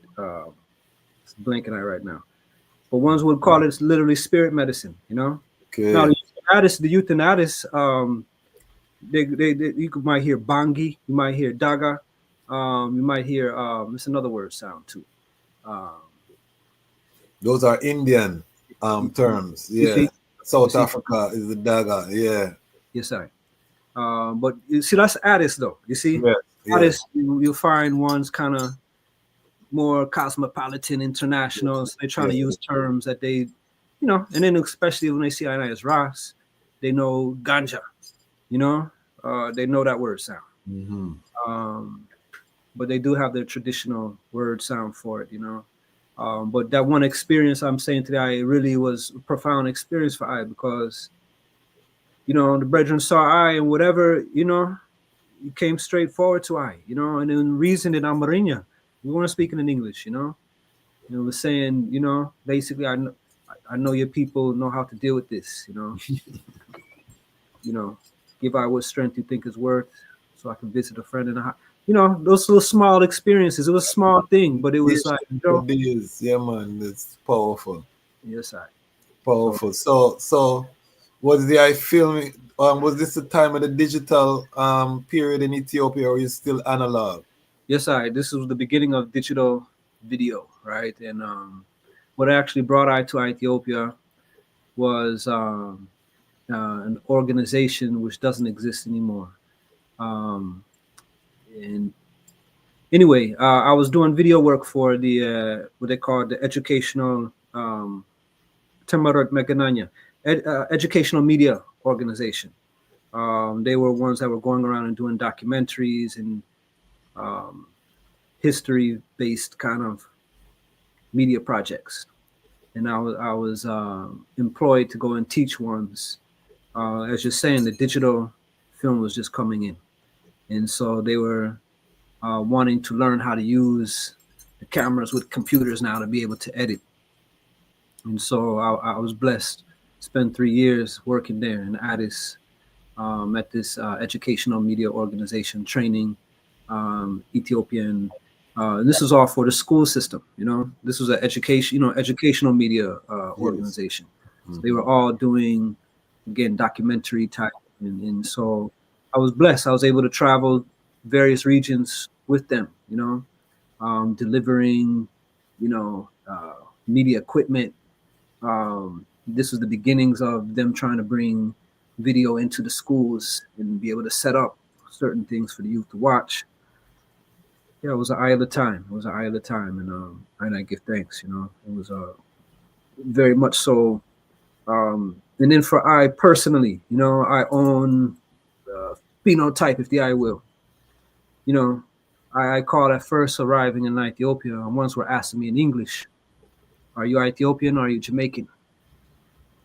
And by time had passed, ones were coming up and asking I that in Amarinya, which to I was it was a thing I kept agitating on, like what is it different about I that they still have the same question, but they're not like, even if the brethren is from outside, the man is he knows some Amarinya, you know, and as opposed to when I first arrived. So once can, so what I noticed from that is once can see on the eye, once can see Yes, on sir. you. They can see if you knew. There's no way you can hide it. It's true. And over time, I don't know what it is. I don't know what it is, but they'll see like, no, Frequency. It's a frequency. You not know what I you, mean? you know. You know, one that just came from foreign because they're moving at a different pace. They're out of sync with the rhythm of the pulse of the place. You know what I mean? So over time, the eye now sink into that frequency or rise into that frequency, and so one can see it because of how the eye moving, your pace, everything. You know what I mean? It's going to make a difference.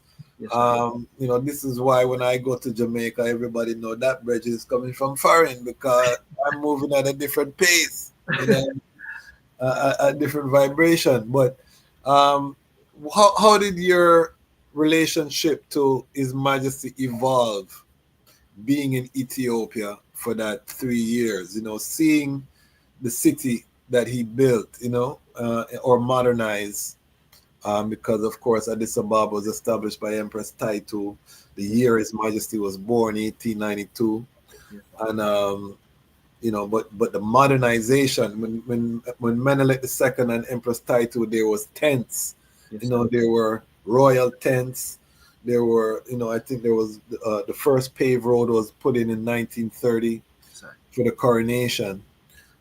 So by the time the eye come, how does that evolve the eye relationship to Kadamawi Haile Selassie the First? Yes, sir. Great question. Great question. So ones know of I and I very well in Ethiopia, as opposed to other parts of Africa. Not ones know worldwide. You know, Rasta, if nothing else. They don't know Rastafari. Yeah. They know Rasta, you Rasta, you know, them type of vibes. But in Ethiopia, through they knowing, if nothing else, the legacy of Kadamawi Haile Selassie as the foremost, you know, leader, architect of modern Ethiopia. Mm-hmm. Their questions are a little bit more critical. Yeah, that was probably one of the first places in Africa where it wasn't just love, because I and I are Rastafari. Because, you know, depending on one's political stance and dealing in this modern Iowa, they would come to question I and I. And come to, well, did you know this about the Majesty? And did you know that? And you know what I mean? And try to kind of, you know, shake up that lyrics. Particularly joust that, you know, kind of, you know. And then same way because of Shashamani. Ones know of I. They know that I and I come and we come forward to Shashamani. And that's the whole reason. And I, you know, Shashamani is an experience. Yes, I. Shashamani is an experience, and you know, I'll be truthful. You know, Shashamani was difficult for I,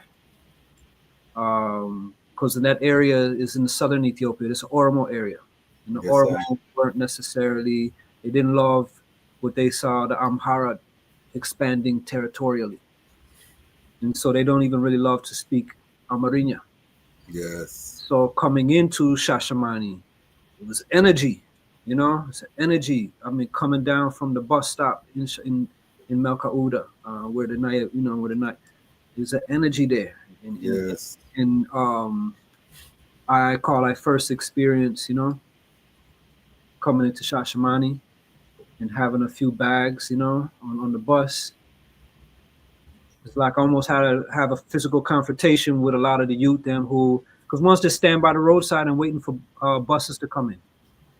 They know that Rastafari love that particular part, Melkauda of Shashamani. Yeah. And the ones are coming and they just seat up and they camp out and they waiting on I and I. And the reception isn't, you know, welcome home.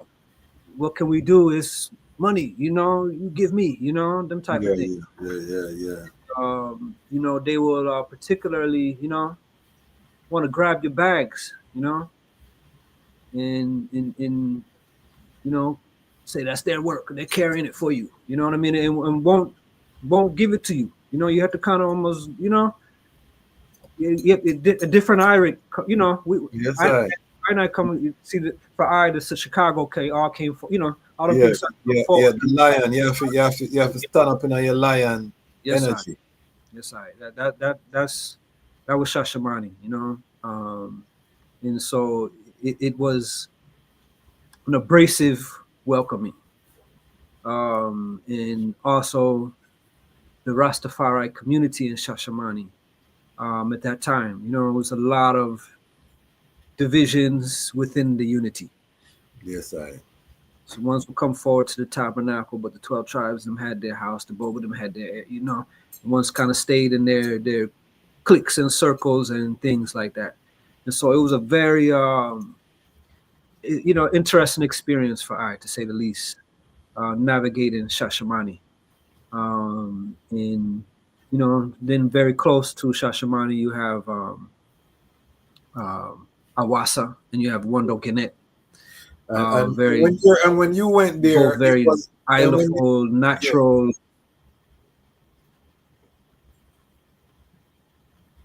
Yeah, free up, Aya. No, I was gonna say when the I was there, it was before it was fully urban too, because back in them days you still had, you know, a more open up kind of vibration. Now it's like city, you know what I mean? Describe Shashamani when the I went, and what year was that? So again, this was between 2001 to 2004, 3 Okay. years. And so I made a lot of trips, you know, forward from Addis, you know, especially around, you know, the ISIS, various, you know, Isla days. And I would travel forward. And there's a lot of I and I in Addis. And so I and I would travel as a group, you know, we would go forward, you know. And I learned quickly, you know. I was reprimanded by many Ras on the first time I just tried it, you know, on my own. They were like, no, you don't travel to Shashamani on your own. You know what I mean? You link up with your brother and the sister and you item, rent a vehicle or something and you go together. And I learned from my first, you know, first time coming down, like I was reasoning with you, I learned, yeah, Shashamani, you have to stay a little militant and you have to, you know, it's not a place you just can walk into and say, Shashamani, greetings my brother and greetings my sister. And, you know, ones will challenge and test the eye, you know? And so, you know, that time, this was the very beginning of internet, just the very beginning of even internet coming into Africa. And so I was blessed to come at a time where, you know, it was still, let me say, you know, it was still kind of, I won't say closed off, you know, but it wasn't connected to this modern ecosystem of internet and all of that. And so the only things that ones knew about I and I as Rastafari is that we hail up Haile Selassie first, which again, not everyone, depending on their political stance, everyone didn't love that. And that traveling to Shashamani, oh, my and I still on? What happened here?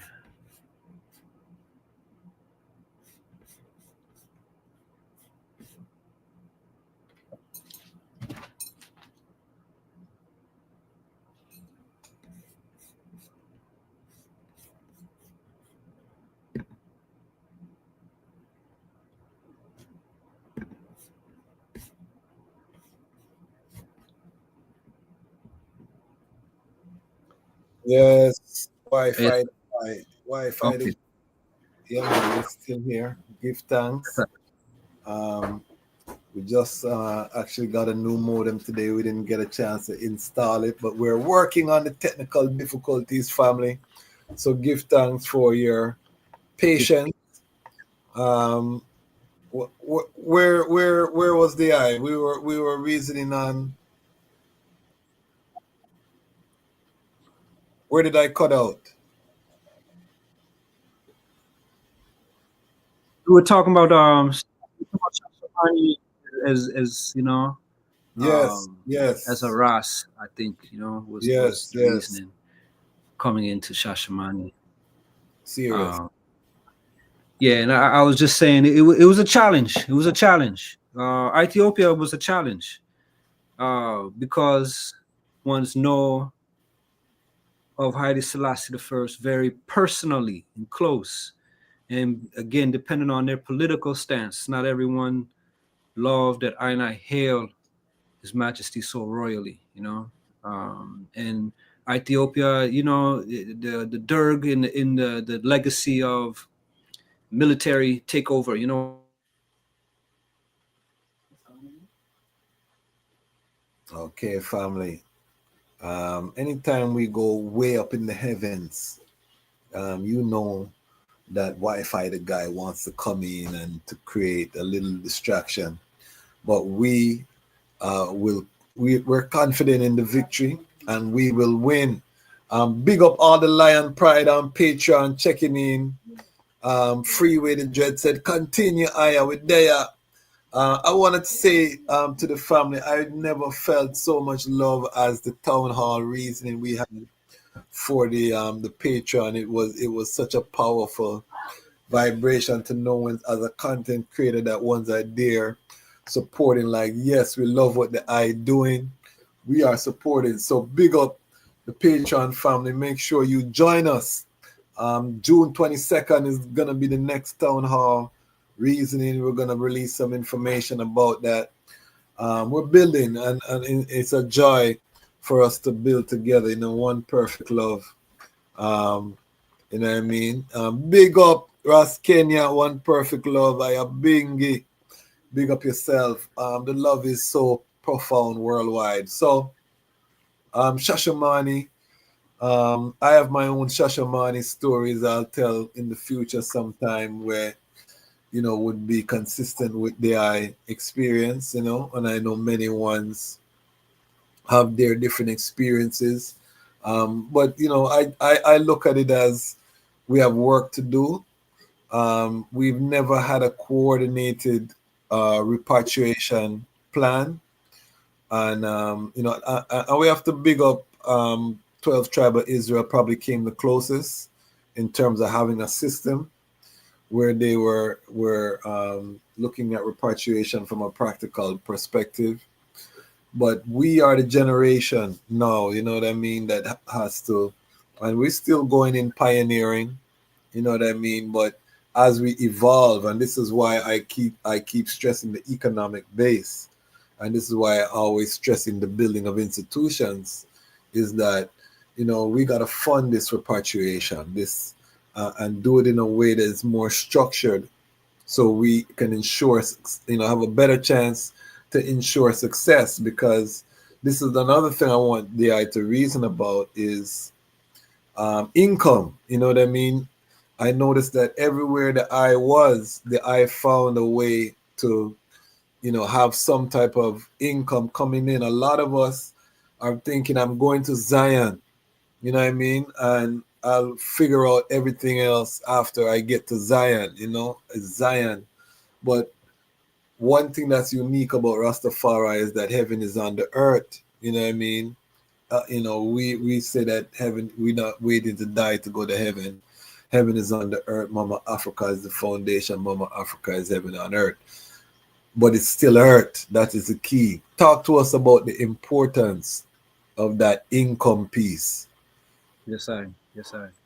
Well, you know, in I experience, you know, I would say that I was blessed to start young, you know, tried in Africa. And I think in many ways, our youthfulness alone was able to get I through, particularly, again, Kenya, Tanzania, and Ethiopia. You know, and between the three of those, that was 6 years, you know. The challenge for I, and maybe this is the segue to Ghana, Yes. the challenge for I was when I became a family man. Yes. Talk about it. And still, you know, trying to stay focused on this repatriation mission and having other ones to consider, and having to be more focused on the financial stability, you know. I will say when I was tried in my younger years, I wasn't even necessarily focused on that. Through the blessings of the Almighty, and I being, would love to say a critical thinker, as all of I and just pay attention to certain things and what's around and what skills you have and how they can be of use. And I was able to make those things work, and using university, right, as I was reasoning early, using the university funds and connecting wherever I was, which I still think is a thing that one should consider. Wherever one is trodden, best believe there's someone on this side who needs something in that area. And particularly, I work being in media, film and photography. I was able to sustain myself a lot through connecting with ones abroad in doing research and interviews and documentation of certain things on commission, for various, and mainly with, again, connected with education, with professors and things like that. Ones who are focused on a particular region for whatever it might be.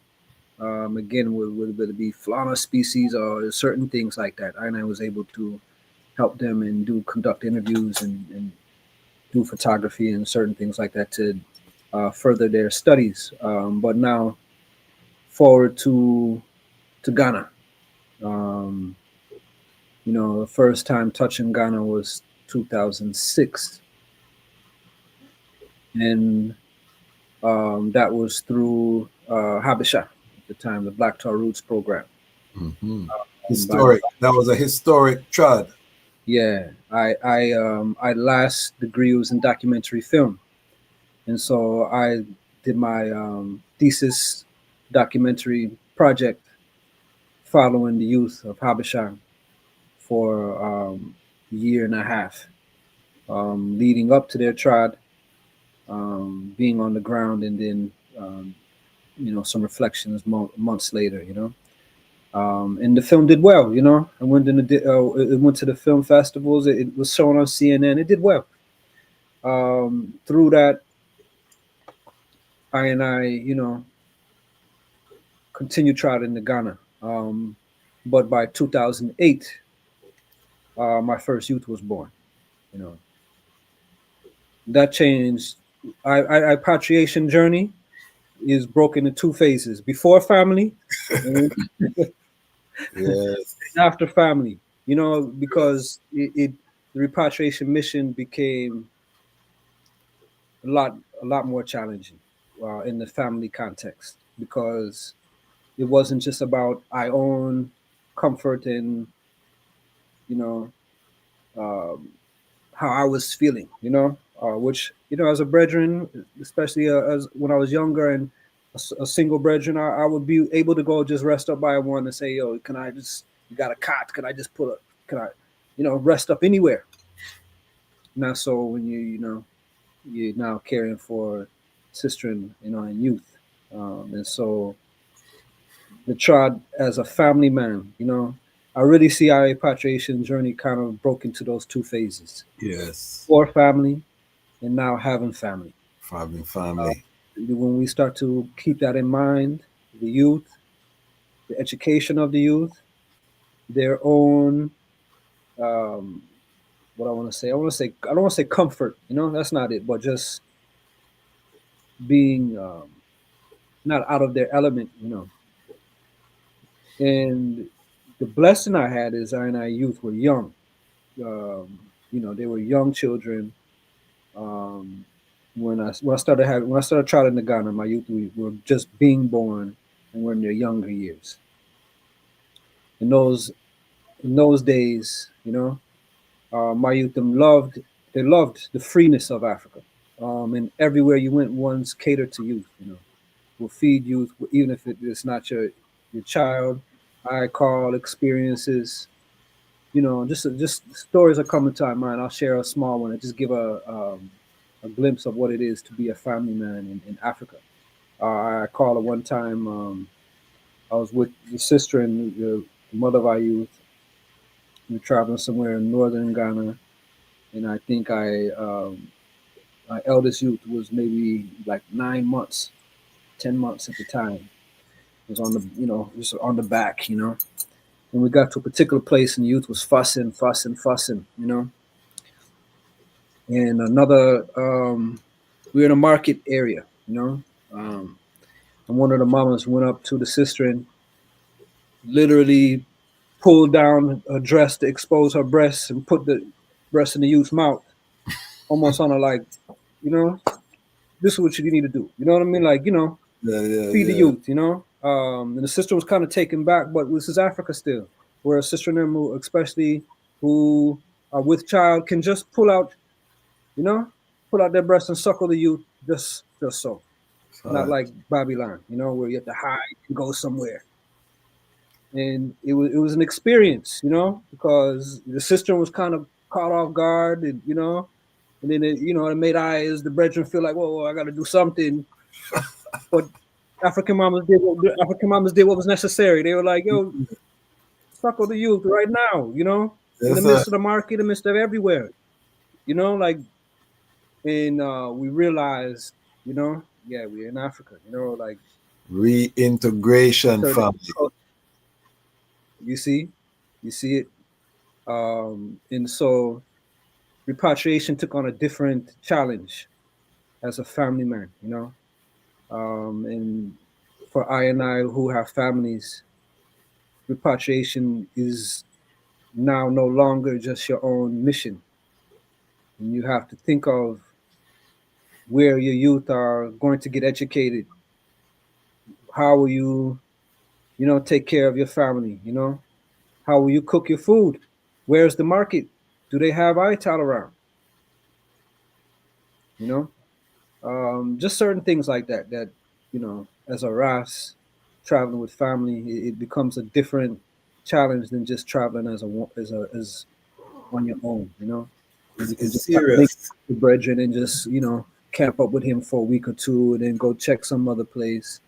It's a different mission, you know. And I have had I give thanks. The mission has still been moving forward, ever you know, ever sure. But it took on a different speed, and it wasn't as quick as when I and I was traveling by own, you know. And so for I and I who have families, we have to know that now in this time of this stage of our life, you know, in rearing for the families, that we're going to take it a little slower, and make sure that everyone, you know, is Isla. Because if they're not feeling Isla about the experience, you know, it comes on I and I to take care of and tend to one's emotional health, not just their physical safety and all these kind of things. For I have been trotting before I reached Ghana. Um, yeah, a total of 6 years in East Africa. I was very comfortable being uncomfortable, not having all the amenities that a one would want. I was okay with that. It became a different thing in the family context. And the attention that the system required, the level of, you know, safety and being able to rest with a certain kind of peace. Yes, sir. You know, And let ones know how many youths they I have too. I have 4 youth, 2 boys, 2 girls. You know, my eldest is now going on 17, and my youngest is 8. So I'm still in the thick of parenting, which is why I'm back and forth all the while. You know, give thanks. And I just coming forward 2 strongs ago from Ghana.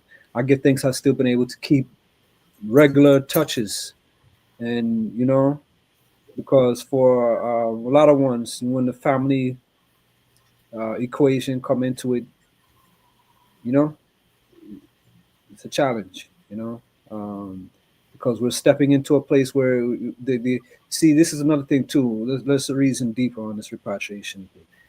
The sustainability. I and I coming out of the West, we're used to using jobs to depend on. Our skills and our education can get us employment somewhere. Africa is a different reality in terms of that. And there are so many who are well educated in Africa who don't have jobs. who have the language, who have all the things needed to be able to move around, have extended family that they can lean on. Now, for I and I coming out of the West, who don't have any of those things, and everything is we're going to be charged the highest price for it. The economic sustainability is crucial. Uh, it is the make or break for one's being able to really successfully maintain validity on that side. Is having, you know, some sort of income that's coming in regularly. Now, the blessing is I and I can take something that was relatively small in the US, a couple of thousand, and it could last you 3 to 6 months, maybe even up to a year, depending on where you're situated. And if you're living with a family and you just kind of, it can take you a long way, but it's going to run out. And then what? I mean, when you see the amount of hustle that African youth have who aren't employed and they carrying bags for once just as to get a small couple of coins, sweating profusely, working hard. Aren't I going to go and outwork them? No. So it's not going to be hard work. We have to work smart. It is. We have to work differently with iris and ideas. We have to be creative. And we are coming out of a culture where ones rely on employment. And the repatriation tribe, we're going to have to think beyond employment because there's not enough jobs. Africa awaits her creators. Yes, sir. And creation. Yes, sir. That is the command of Kadamawi Haile Selassie the first. So you really have to create, and that's one of the reasons that I even pivoted to Lion Voice Network, the crowdfunding model, all of these things, because the power has always been with the people, because the consumer is the people. In some kind of way, it's going to lead you forward to the people. If you work for a company, they're providing a product or service for the people, or for a set of people, or for a corporation which is still made up of people. So it always comes forward to people. So all of us, and this is why I've been stressing the ecosystem model. If we are all part of a larger ecosystem and feeding that dollar into that ecosystem, now we have that sustainability, because it's like a circulatory system.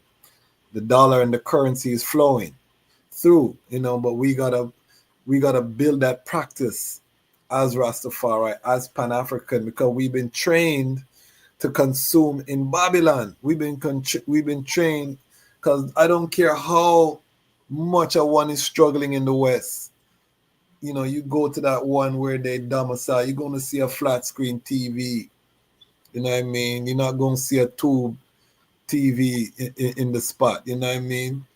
You go seat up with him. You going to have a $50 bag of some top herb. You know what I mean? That he's sipping on. You know what I mean? You're going to find the funds to make sure you have that sacrament there. You know what I mean? So if you can do that and you have money circulating, you're paying bills, you're paying your light bill, you might pay it late, but money is circulating through your hands. We got to figure out how we can take, some of that that $10 that pass your hands, and instead of you buy a bag of chips or you buy something, you put it forward into the Rastafari Pan-African ecosystem, and people are doing the same for their eye. You know what I mean? So that money is circulating, and we free ourselves, because no one is coming to save Rastafari. I can guarantee everyone watching that there's no outside force that's going to say, Rastafari need 20 million for repatriation, let me write that check. That's not going to happen, brethren and sisters. Reparation is not going to happen until we are powerful enough to demand it. You know what I mean? And get the government to listen, because they see what we're building and what we're doing. Before that, nobody's going to take us serious about anything. So this uprising is self-funded, and we got to take our time, and the eye is perfect, because so much content that I have and next level editing skills that I have, You know what I mean? You can create your own, the technology is there where you can create your own kind of Netflix vibration. You know what I mean? And ones can support it. And I'm building this platform so that ones will know that that exists and they can go and support it. You know what I mean? So it's all how we can all work together to build this Rastafari ecosystem. That's what time it is. Because when we go home, as the brethren say, don't go home looking for a job. You know what I mean? Go home knowing that you're gonna create something and employ the people there. You know what I mean? And work with your brethren and sisters on the ground. So serious.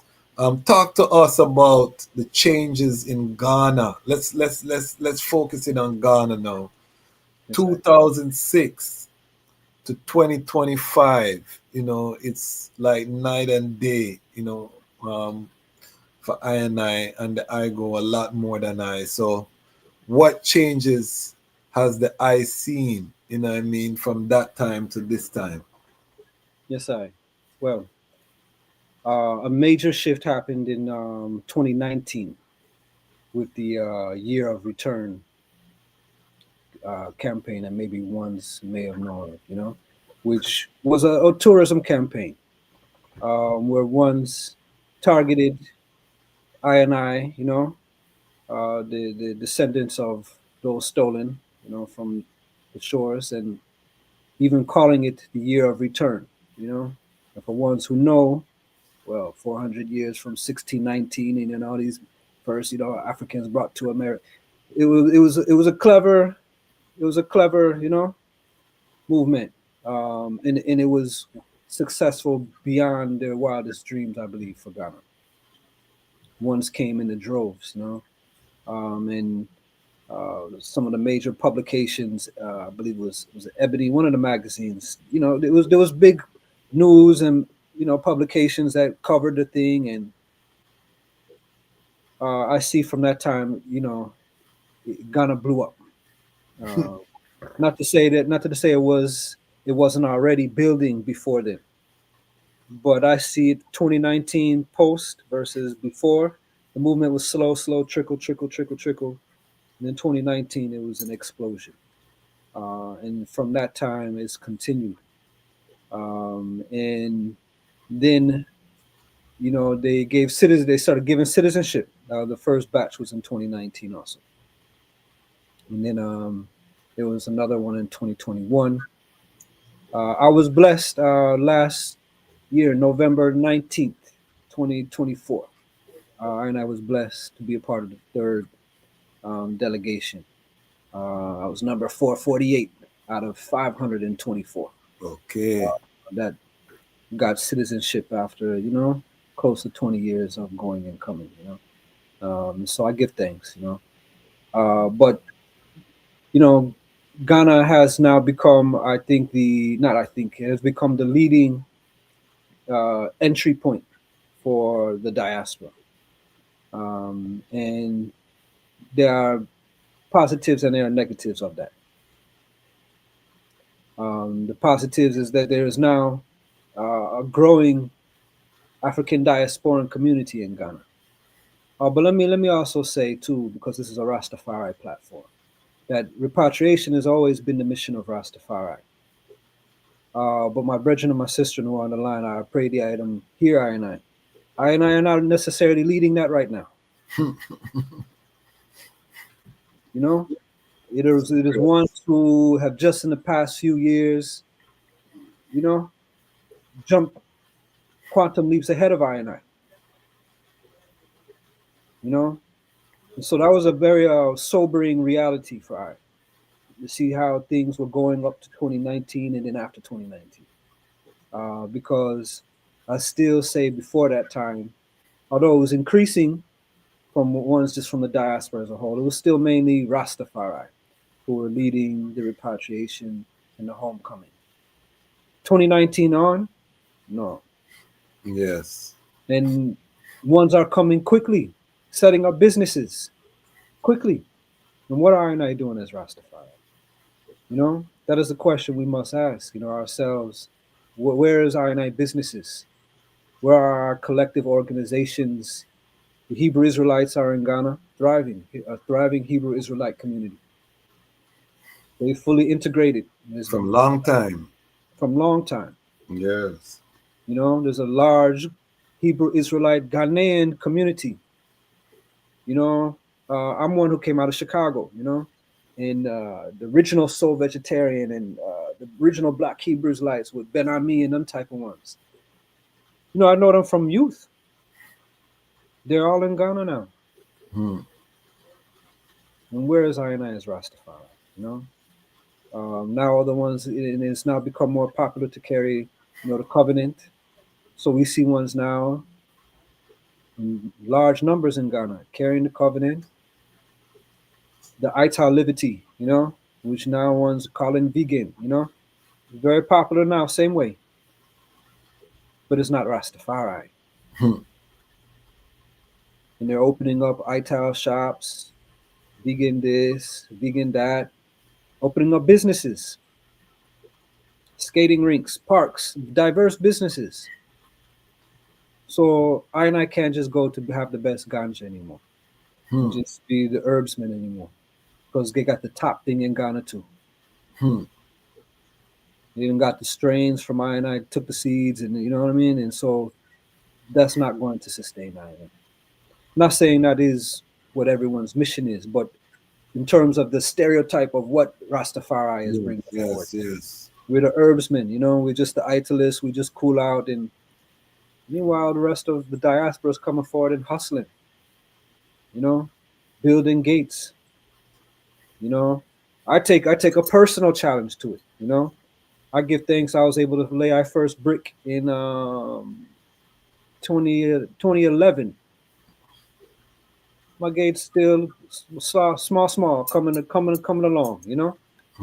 It's a challenge to I personally, and it should be to I every one of Rastafari who are called by that name. What are I tangibly doing collectively?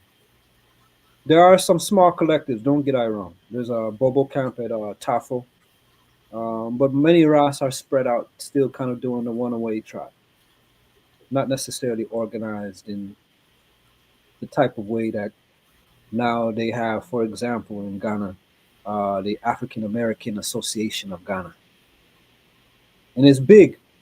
For I who may be of the DMV, a lot of a lot of ones who I know are there. Yes, I follow them. I follow them. Doing the work. Atlanta and the DMV are in Ghana heavy. You see it, and I can't be angry at all. You know, they're doing the work. The organization I just mentioned, Triple AG, they call it, African American Association of Ghana. They have a very close relationship with the president's office. That's how I was able to even get sound of the citizenship ceremony coming last year. One's from the direct, I know from the Atlanta community, of calling I like, brethren, yeah, I need to be here, right now.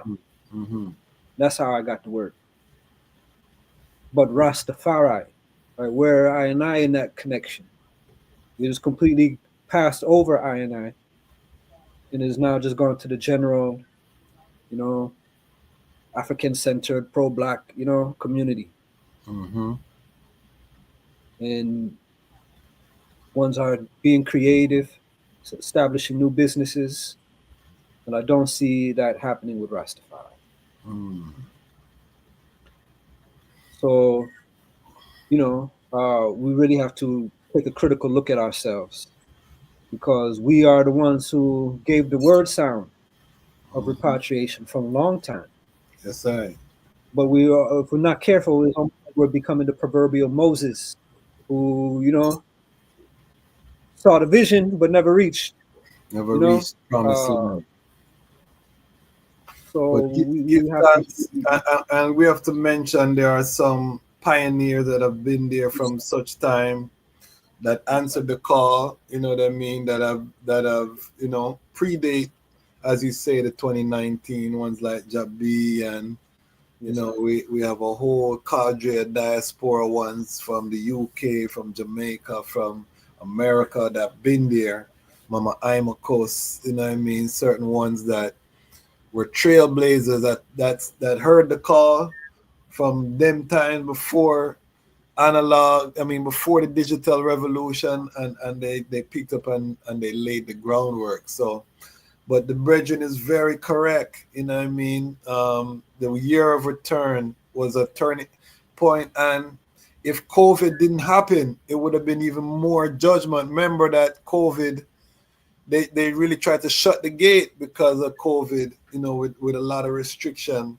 If they had that year of return and COVID didn't hit, that thing would have been, you know what I mean, it would have been unprecedented, because, you know, there's nothing more powerful than an idea whose time has come. You know what I mean? And that's what we're really seeing. Same that we're seeing now with the rise of Abraham Traore, you know, and we're seeing that spark now lighting that Pan-African flame, you know, almost like there's no, you know, other than I and I chanting the Pan-African vibration, and then, you know, African Americans, in terms of the indigenous African, there was maybe one or two, you know, that you would hear. You know, Africa is more about your kingdom, your nation, your tribe, you know what I mean, your people, that consciousness and that pride. But now with the rise of Ibrahim Traore, we're seeing the youths them now chanting that Pan-African flame, just like it was ember, just glowing, and now it's like that thing is just blazing. What have you seen with the rise of Ibrahim Traore? Yeah, I give thanks. I see, you know, prayerfully, a new generation of young African leadership that is disciplined, you know, reminding I of the Thomas Sankaras and, you know, the Patrice Lumumbas and these ones, you know. I pray that it inspire the next generation of African leaders to be more committed to the African, you know, liberation. All throughout West Africa, you know, they call it they call it Yes. Brexit. They call, you know, the French, they kick, you know, Yeah. from Mali, you know, they all of the French speaking, they've you know, told the French armies to leave and go home. Yes. I see something happening right now within that, and particularly to Ibrahim Traore. You know, Ghana had an election, I believe, in December of last Yes. year, and an invitation was given to Ibrahim Traore, and he denied it, turned it down. But you know, as a militant uh, leader, you know, army, you know, coming out of the army, you know, and announced his movements. So he did travel, but he came by road, he came by car vehicle, and showed up at the inauguration. And the man got more applause than the incoming president, who just, you know. So to me, that was a big sign too, that even in Ghana, in what I'm seeing throughout Africa right now, his leadership model of being humble. I mean, I've seen a lot of things that I see that are the right revolutionary movements. You know, he told all prisoners they're going to teach them farming. He said for a while, says out of poverty, the ones do things that get them in trouble with the law. So we're going to teach you how to farm. If nothing else, you should know how to eat afterwards. So idols, you know, this is the next level of revolutionary ideas that is needed for African leadership right now. And I love what I see coming out of, you know, not just Burkina Faso, but there's a sweeping tide, you know, that His Majesty spoke about. I see it coming forward right now, you know, and whether I and I as Rastafari are leading that now is a whole different question. We are the ones who gave the sound, who gave the call, who told ones and ones to return and look at the prophecy. And the prophecy, you know, and I would return, and the Almighty would bring forward a small remnant to reestablish. All these things that I and I as Rastafari were grounded in, and I were coming in terms of the prophecy, you know, and these things are coming to pass right now. So it's a great time, you know. The repatriation we're in full fledged right now. Will Rastafari answer the call and take his rightful leadership is the next question, you know, because ones still are looking to I and I. As I said, you know, A lot of the diaspora community, I'm watching the kind of businesses and kinds of moves ones are doing, and it's all to things inspired by Rastafari culture. You know? It's ital true. shops, it's culture vibes, it's the things I knew at one time was really special and unique to Rastafari. Now that liberty is spreading to I and I people as a whole. So again, I see that it's the challenge now. Are we just going to be the mouthpiece? Are we just going to be the ones who gave the car, but didn't necessarily actualize the return? Or am I also going to be, on the forefront of that as well?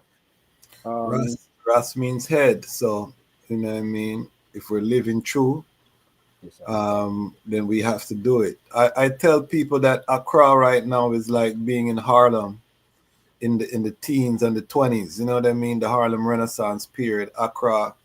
When you're moving in Accra, you're hearing UK accents, you're hearing American accents, you're hearing Caribbean accents. Yeah. The diaspora is there. You're hearing African accents. So, and I haven't even been there since they changed the name to Dirty December. I can only imagine the vibes in December. I can't afford them plane tickets right now. But December in Ghana and now Nigeria too. They have their own Dirty December. These are now the hot spots instead of going to Atlanta or Miami or even the Caribbean. People are booking flights. I have people from my high school. I have a sister from my high school, 3 sisters from my high school, you know what I mean, that just told I they were in Ghana. You know what I mean? This is Toronto, my Toronto family, them just call me and say, yo, we going to Ghana, you know what I mean? So when I see them people where, these are ardent Caribbean stalwarts that, they go to the Caribbean, they go to Carnival, they go to whatever, and I see these ones now in Ghana, I say, okay, the thing is really penetrating on a level right now, you know what I mean? Exactly. So as you say, these are not Rastafari people, and they're telling me we're home. I'm looking at their social media, we're home, this homecoming, I didn't pay them to say these things, you know what I mean? So something is happening. Mama is calling her children, on an energetic level, and people are feeling it. People are connecting with it when they touch on the ground. People are connecting with it. There's a whole movement now about one saying that they're indigenous to America. Yes, I. And now it's spread to the Caribbean, where ones are indigenous to the Caribbean and they're not going home to Africa. Yes, How do I cite them vibes there? Oh man, I don't cite it. I mean, I know what they are saying. I hear the sound too. That we're the Aboriginals, and this is the first landmass to come out of the waters, and when they traveled from, we already have all the historians in whatnot have already traced that. You know what I mean? And so, I don't fight it. Right now it's about forwards ever. Yeah. Backwards never. That's how I treat it. I don't engage in those true. Let's say, I'm not gonna argue them, man. If you want to stay in the West, That's what I'm saying. Give thanks. Give thanks. thanks, and we keep it moving. What's the name? Ivan Van Sertima. You know what I mean? Already wrote these books tracing all these things, tracing science. You know what I mean? And word sounds that were, but give thanks still. Ones need to know where they belong. And for I and I who know that Africa is I and I destination, forwards ever. Backwards never. And this is the time. I will say to ones, go and get a piece of land now, before the thing becomes something else, because it already has, and I can reason on that small, even, where I is situated, where I have land, in a small time, I call, so, all right, repatriation, is a process. And I tried Ghana 2006. Yes, I. I went 2007, 2008, 2009, 2010. It wasn't until 2011 I bought land. All them other years, I went and looked around, looked and looked and looked just to kind of familiarize myself with different places, spaces, to understand the pricing. It wasn't quick, you know. And I see ones that have a lot more access to income and they're not doing the small things like that. Now, forward from buying the land in 2011, you know, we're now in 2025, so 14 years later, Yes, sir. which what began as a small vision now is a whole small community being formed around I and very much so diasporan, you know, ones from, you know, Ghana, other African countries. A neighbor on the next side is from Nigeria. The next sister from behind I is Atlanta. In front of I, Brethren Bingi Sean, what happened? So I believe Ras Kwasi is our neighbor. So we, you know, we are now in a place where there shouldn't be any reason why those who see this as their mission should not connect in and be a part of this movement. There are ones on the ground. I'm here, you know. There are other ones. We you know, this is part of iWorks, you know. It is helping ones find, you know, find land, you know. Been blessed to help about, I don't want to say about 5 or 6 different families over the years, you know, buy land. And that is something that I see as part of just the continuation of our journey, you know. And I should do what we can to get in now. And towards that, let me say to ones that you don't have to have all your funds right now. You know, when I bought land and how many ones do is you put a deposit, you know, and then pay on it over time. You know, so it shouldn't be any reason if this is the mission. And it doesn't have to be Ghana, but there are ones in Ghana. I am there. You know, there are other ones who can assist. Make a visit, you know, book a flight this summer and come, like, you know, That's the key. That's the key. put some small heat on ones, like come forward and see, touch the ground, you know. That's the key. I wouldn't tell anyone to buy land without visiting Yes, I. first. You know what I mean? Of course, Because you want to see for yourself, of and course. it might not. Because I know ones who go to Ghana and they don't love it. You know what I mean? And they more ground with Tanzania or Kenya side. You know what I mean? So depend or Gambia. You know, you have ones that, you know what I mean. There are different Africa's so diverse. Yes, I. Ghana might not be your vibe. You know what I It's mean? true. It's true. And to that sound, let me be very truthful, honest. Ghana is not my first choice in Africa. For I would be Tanzania same way, or Okay. Ethiopia. That is where I felt at most. Yeah. And I'll say that because the temperament of Ghanaians is loud, you know. Let's not forget, you know, that direct heritage, you know, particularly of Jamaica, but other places as well. So that real kind of loud, just that real animate shouting, but they don't even mean nothing, but they shouting. Yeah. You know what I mean? Loud and in your face and very, you know, aggressive. It can feel like is the Yes.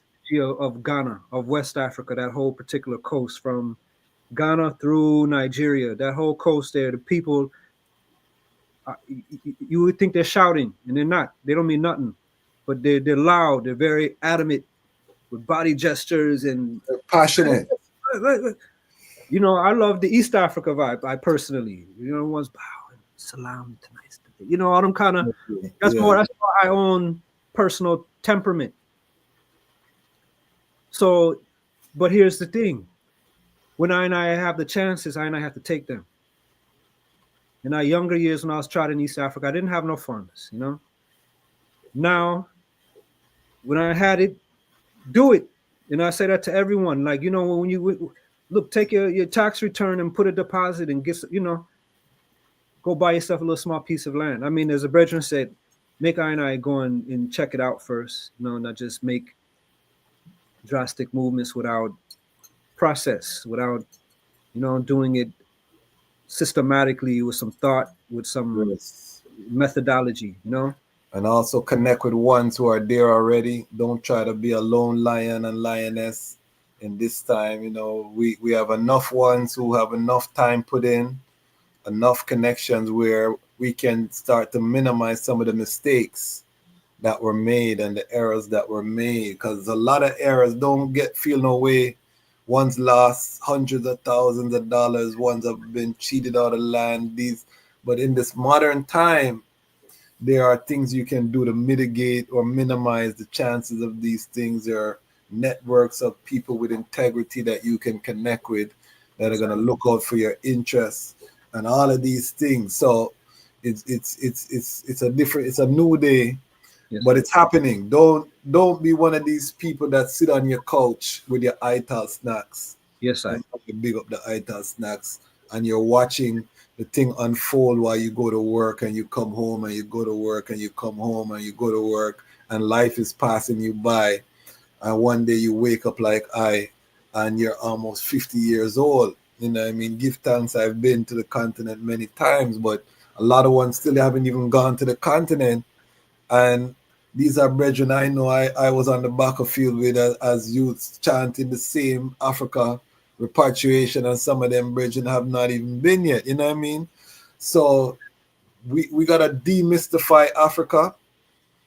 Go there, and the more you go, the first time you go is gonna be the hardest time, Yes, I. because it's a spiritual, and I know you go through a lot of hills and valleys making that first trod. You know what I mean? Once you get over that hump, it becomes easier. Now it becomes just okay. It's a flight. It's a this that.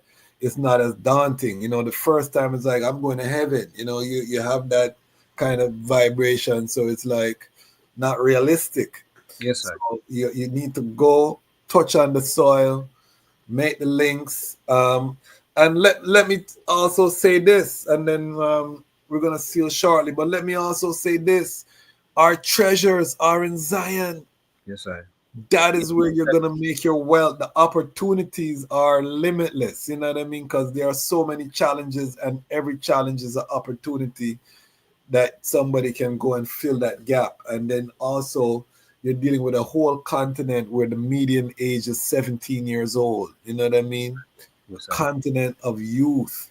You Yes, know, I. you feel the vibrance of the continent when you go there, because it's so much youth. The future, you know, it's a future focused society because there's so much youth. Whereas when you come to the West, you kind of feel like a declining kind of heaviness. You know what I mean? Africa, you feel that buoyance, like something's about to, emerge. So I tell people, go experience that vibration. This is the time. We are the generation that seek the face of the Most High. You know what I mean? And it's our time to really rise. Before I go, I told the brethren I was going to ask him a question, and I want to ask him in the public. And I asked this question sometime, and I'm going to bring it forward. If I call the eye and I wire the eye $1 billion in US currency straight to the account, you have no limitation now financially. As a filmmaker, award-winning filmmaker, all the knowledge you have, what are you making with that money? Film wise or just Well, let's start film wise. What project are you gonna fund, and then talk about just in general what you're gonna do with the money. give thanks. So film wise, I see a whole revolution. We see I and I as Rastafari, you know, we really have to be careful because the word sound that I and I have been uttering for decades is now being fulfilled, and it's not necessarily I and I at the forefront, as we were saying. And so I see a whole generation of new, you know, the I and I returning, you know, not just Ghana, all throughout. Africa is truly, you know, welcoming his sons and daughters and bringing them from afar. I believe I and I are in mid swing in the middle of a whole shift, you know, globally as African people. And it would be something along the lines of documenting that in various parts of Africa, what is happening with the, as we reasoned on earlier, the I leaders beginning to close off the borders, you know, send the French home, the homecoming of I from the diaspora coming forward. We're in the midst of a special moment, you know. I should be careful to take advantage of that. But film wise, I would do something relating to that. Um, you know, yeah, I'll leave it like that. You know, something. A repatriation cinematic universe. Yes, you of, know, of films documenting the different aspects of yes, this moment, this yes, historical moment. And then what would you do with the rest of the money? I know you're blocking about a school, you know, education and vibe. What you know, $1 billion is in the account. What else they are doing? yes, I have a philosophy that I now move with, and I call it farmtography. You know, I is a filmmaker and photographer, so we know that one. But the farming, you know, is through Africa and through repatriation that I've developed a passion for the organic farming and the self sufficiency that comes there within, you know, because we didn't really reason on that either. But you know, we have to really go forward with that consciousness to bring Yes, forward, sir. because Africa is still dealing with a lot of heavy chemical farming and certain least, you know, in Babylon, there's certain regulations on what, you know, and how much of certain chemicals I can use. The vast majority of Ghana, the vast majority of Africa, from what I've seen, in all the places, ones are using heavily chemical stuff, and a lot of it coming from China. It's no good for the earth, you know. And so we really have to, because ones are so much hand to mouth. They just want the thing to grow as quick as possible, to do the least weeding, so they can sell it. Mm-hmm. So the irids have to change for ones to appreciate love, the organic, and going back to the roots and having to weed.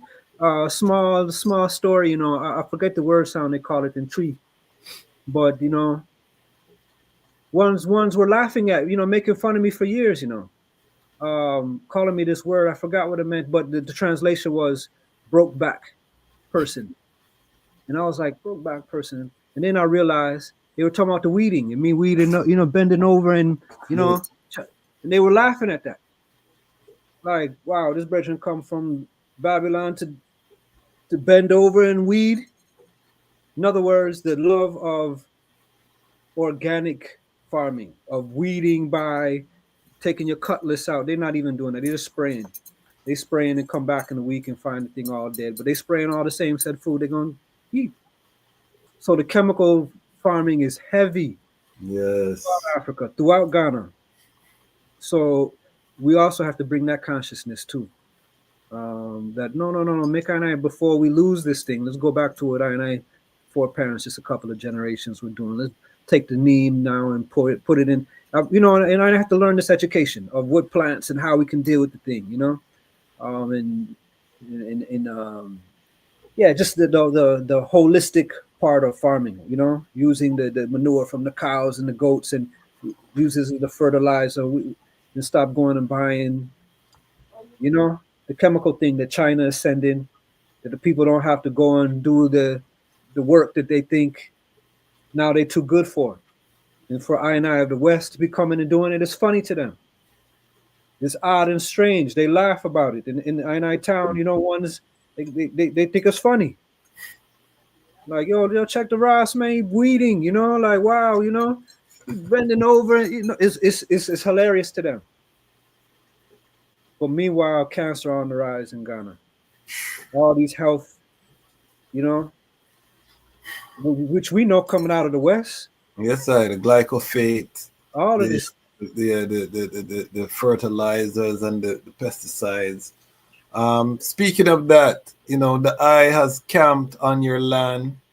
You know, as a pioneer, what kind of wildlife do you sight on the land? You know, we're in an area that's more like would be considered like suburban. It's not way out in the bush, but it's not city. You know, what kind of wildlife have you seen on the mountain there where we are? Yes, scorpions, Yeah, snakes. I see the scorpions, some big black scorpions. Show Black. the people how big these scorpions can get. They like the size of your hand. You know, nice full size. And you know, these are things we have to learn. Repatriation. Get you a dog and a cat. They're security. The dog is security for people. They'll bark. You know, people are coming around. And the cat is security for the pests, the scorpions, the bush rat, and all of them type of things. You see, we got to go back to them things there too. Got to keep. What kind of snakes do I see up there? Well, I can't say I can. I'm not saying I'm the best at identifying, but black snakes, you know, that again the cats will deal with. You know, Okay. I've learned that too. You know, they have a function.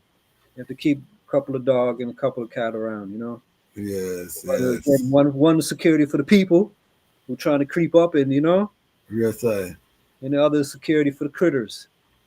serious. Mama Africa is serious. That's one thing we have to overstand. When you're in Mama Africa, you can buck up anything in the bush.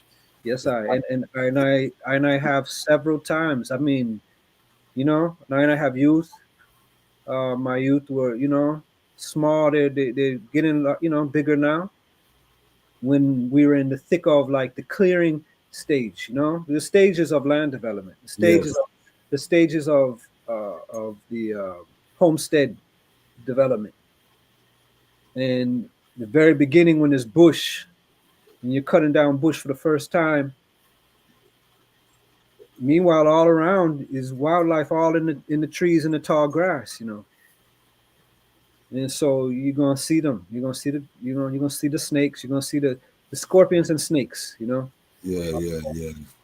I Uh, haven't seen a snake yet over there, but I see the scorpions. I've run into some big scorpions, you know, yes, and also the beautiful birds, the toucan yes, type birds, and you know what I mean. You get to see some serious birds. I heard a bush cutter. I haven't seen one okay, yeah. run. They were there. I saw the hunters before the Yes, walls were up, and you know the hunters used to come through with their dogs and yeah, some old kind of rifle. yeah. You know, and What they call in Ghana grass cutter. You know, that's what they Scotto, call. which is a big type of rat, like would be like a muskrat in America. You know, that's Yeah, bush meat over big. there, and And I some can say in terms of the wildlife that I talking about, I could say at night you will hear some sounds that I have never heard before. You know. just yes, just coming from somewhere you don't know what it is, but you'd be like, I've never heard that thing, you know? It's just a different sound. yeah, and a lot of bats in Ghana too. Some Yeah, big, there are. In fact, yeah, I don't know if the Ras Kwasi is seen. There's an interesting story in Accra. There's a certain yes, neighborhood where all the bats every evening around between 4 to 6, they all just descend, and there's a story behind it. They say that one was traveling from a different region, and he came to Accra. You know, there's a lot of iritical, mystical stuff, yes, you know. And he had a connection with them, and he was using them for some type of medicine or something like that. He came to Accra and he got sick and he passed at the hospital. The 30, what do they call it, 36. Anyway, one of the hospitals. To yeah. this day, swarms of bats I've descend from seen, that area every yeah, day. I've seen it. And when he's talking about hundreds of thousands of bats, it's not 10 or 20. You know what I mean? This is whole, you know, and they're there during the day. And every day they come at Yeah, this certain time, you know. And so yeah, there's a lot of you know, iritical, mystical kind of connections that ones have with the land, with animals. You'll see things, you know, that's a whole nother reasoning. I can tell the item things I've seen with my own two eyes that defy logic. Where you have to say like, what? You know, this is impossible. What I'm seeing. mm-hmm, No, mm-hmm. I've seen things that I have seen nowhere else in Serious. Africa. One of my strong memories is in 2005. The first time I went to Africa was 2005, going to Ghana, and I remember looking up at the street light and seeing some vultures, Yes, I. and just thinking how huge these birds were, because you see them on the documentaries your whole life, and this was like in the city, because there's a lot of trash. Ghana have to do better. They've gotten better with the trash, but in them times, there were certain areas where the whole street, what I mean, the gutters and everything full up, but the vultures were there and looking up. Because other than that, I would have thought I was in Jamaica, you know what I mean? Just how the vibes and the energy, but you look up and you see these big, huge birds on the telephone line, you know what I mean, with the long neck. Those were the long neck type of kind of vulture. I was like, okay, I'm Mama Africa. Yes, You know what I mean? It's a different type of place, you know what I mean? And you have a lot of venomous snakes and things, so you have to yes, sir. be aware, you know what I mean? Yes, sir. You have to be aware. So, but yeah, man, but give thanks. We've gone almost 3 hours, but I know the Virgin over 20 years, so we don't even touch the surface. This is part one. Just touching Um, the surface, King. yeah, we haven't even gone deep because, as I said, the Brethren, award-winning filmmaker.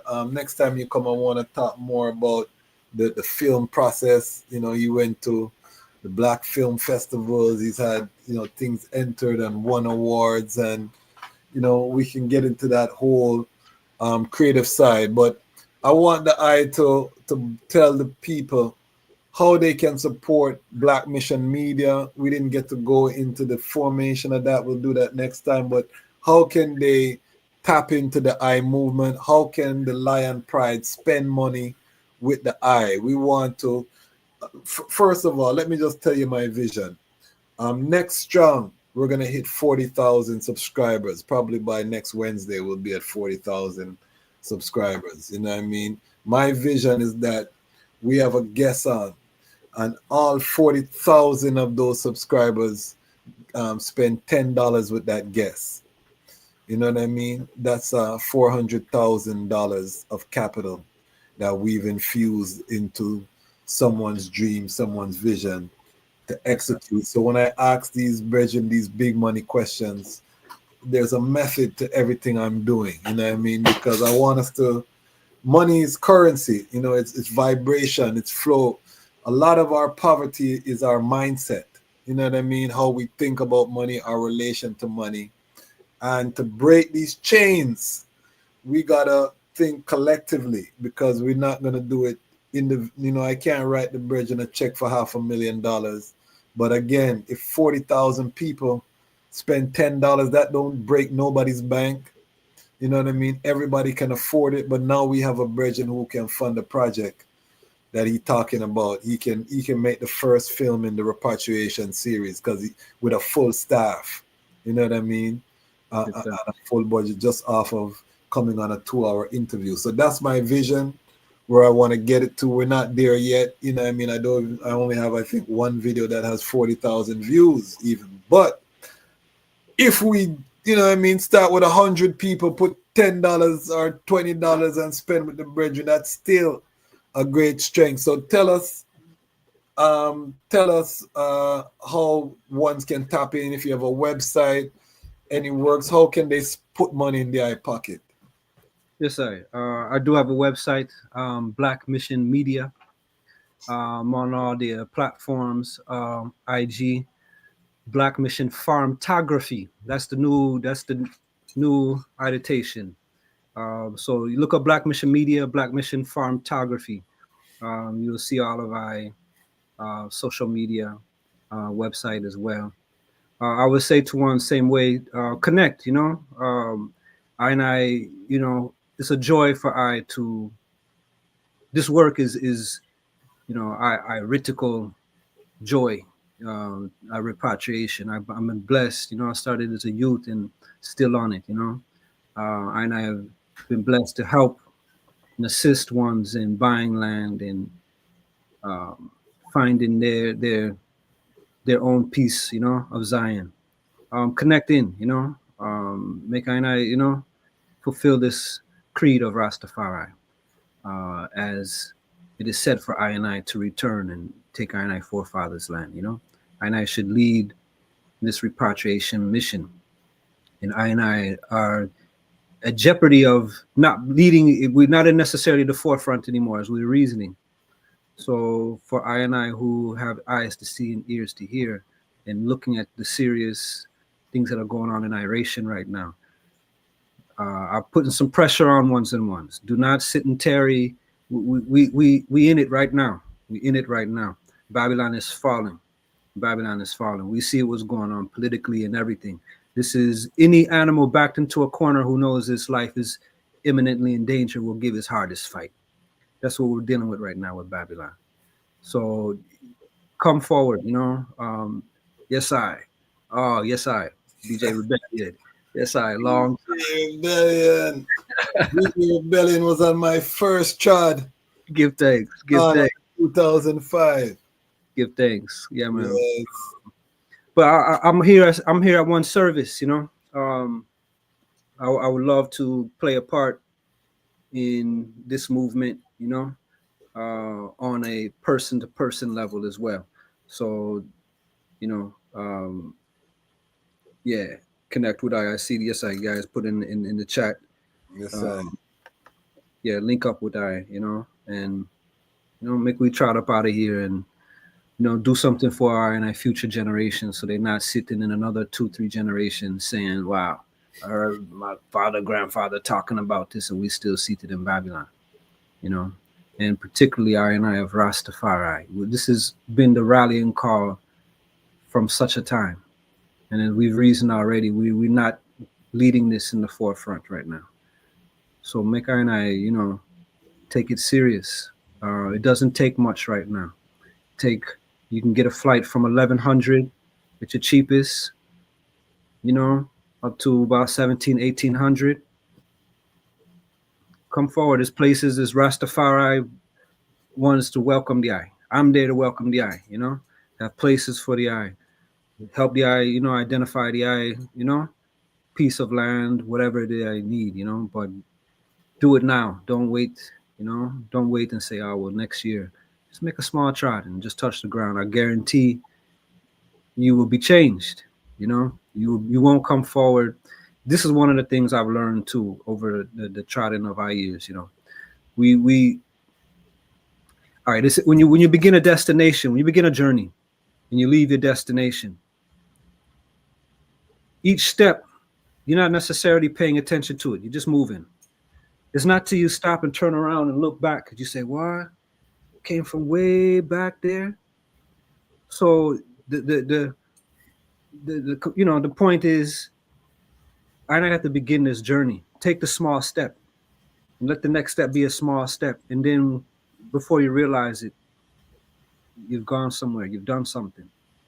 But the longest journey begins with the first step. You know, and so you know, give thanks, Ras Kwasi. Give Yes, thanks sir. to Fresh Sistren coming to listen to the reasoning. A Sabu, I hear a question coming in. Yeah. To this question here, because there's some controversy I was hearing. Yeah, make I around. touch it real quick if I may. Yeah. Touch it. So I have to be careful who we connecting into. That's why I'm saying too, you know. So Cebu, some land in the central region around Cape Coast, where there was a big calling advertising. It went out very far and wide that ones were giving land to I and I of the diaspora. It was by far mostly, you know, fraudulent information. And a lot of ones lost land. Lost money. Some ones did get land. It's not that no one did, but it was kind of announced as land for ones in the diaspora. Yes. Land, just pay for your $1,000 a plot. Like I remember, yeah, it was very reasonable. Yeah, it was saying at the time they were saying land would be free, but just pay for all the yes. Get your paperwork and all of that. No, in you know, and then like I be real clear, you know, we still have a lot of work to do with I and I brethren and sister on the ground, Ghanaians. One see I and I as we have deep pockets. They're not giving land to I and I. Give thanks, maybe one day to get to that point where they recognize that I and I, you know, are the prodigal sons and daughters returning forward. No one is giving land like that, knowing that I and I have access to dollars and they want dollars. And you can't own land as a foreigner as well. We have to also make that clear. You have to get a lease on the land. Yes, I. We should have touched on that. I want to say something about that real quick. Yes, sir. Yeah, currently right now, you know, so Ghana is on it used to be on a freehold system. Now it's on a leasehold system. Mm-hmm. What that means is before in a certain time, and for Ghanaians, land that you have, even if you don't do nothing with it for years, is there for your youths, and so forth and so on. Now Ghana is moving more, you know, internationally. They've moved over into a leasehold system. So now they're leasing out land for 50 years. It used to be 99. 50 years. And there's been a lot of, you know, ones feeling some way about it. What I'll say to ones is no one is coming, do something with the land. You know, that is mainly in place for ones so they don't come and buy all this land in Ghana, never do anything with it. And now in generations to come, you know, someone's saying, no, that's my family land, but nothing's been built on it. Meanwhile, Ghanaians can't enjoy it. I agree with the sentiment of that, you know, because if you're going to buy land, do something with it. I guarantee you go and build a house on it, put your little fence around, nobody's coming for your land. Mm-hmm. In your future, nobody's coming in for that land. But do something with it. And also, yeah, and also as we become more of us there, and we're collective, you know, we can advocate for more rights, you know, within these societies. But things will change and evolve. There's a bill right now, I know, that was drafted to recognize the diaspora, because right now the citizenship is just being given by presidential order. Right. There's not a legislation that gives a pathway, so they're working on that. So a lot of things how they are now are going to change. The more that we're there, the more that we influence, the more our dollar is being spent there. But you know, they say possession is you know, 9/10 of the law, and it's a serious thing. You know, we need to be there on the ground, and then also building relationships with those local chiefs and kings, you know what I mean, so that you actually become a part of those communities in which you move. That's your security more than any piece of paper. Ras Kwasi, a serious point that I just raised. You know, I and I have to really fully acclimate to the traditional leadership as well as the modern, right? Yes, And yes. so chiefs have a lot of power. As a chief, you have access to what's called stool lands, and the chiefs have stool lands. They can gift land to you. I have been gifted land. I have, you know, small story I won't get into. I I was abducted one time in Ghana, picked up, carried somewhere, and one's, you know, anyway, I was made a chief. It's a story. It's a story, you know, for I the next. remember the story. I remember the story. So, We'll have to get into it one of these times. I haven't really claimed that position, but what I'm saying is, you know, I and I have to really also return to the traditions, you know, even though it's some modern, you know, state. This the traditional rulership is hand in hand with the presidency and all of that. Yes, yes. Presidency, of course, have their power, but chiefs is the traditional form of rulership and leadership. And by I and I coming and doing work in communities and making relationships with chiefs, land will be given to you. They see I and I from the diaspora as we are coming to, rebuild, So it is true. I and I are the prodigal sons and daughters returning to rebuild, you know, as the prophecy has said. Make I and I make those connections with the traditional form of leadership, with the chiefs. Explain to them your mission. Have a mission. Let it be something that will benefit the people. Land is not going to be a problem. They will gift it to you if you're going to do something for the people. You just Have come. money to develop it. Yes. If you're going to just build your, your mansion on it, that's for you to do. But you come in and you're doing something for the community, building a school, building a library, doing something. Land will be available for you. You know. So Definitely. I will seal it there. Yes, I. So give thanks, family. You've heard it. Almost 3 hours on reintegration, repatriation, filmmaking. Uh, you can only hear that here on the Lion Voice Network. Big up all the Lion Pride out there. We're going to be doing our special 40,000 episode where we invite everyone to come on live. You know, that's a regular every 10,000 we do that. So get ready.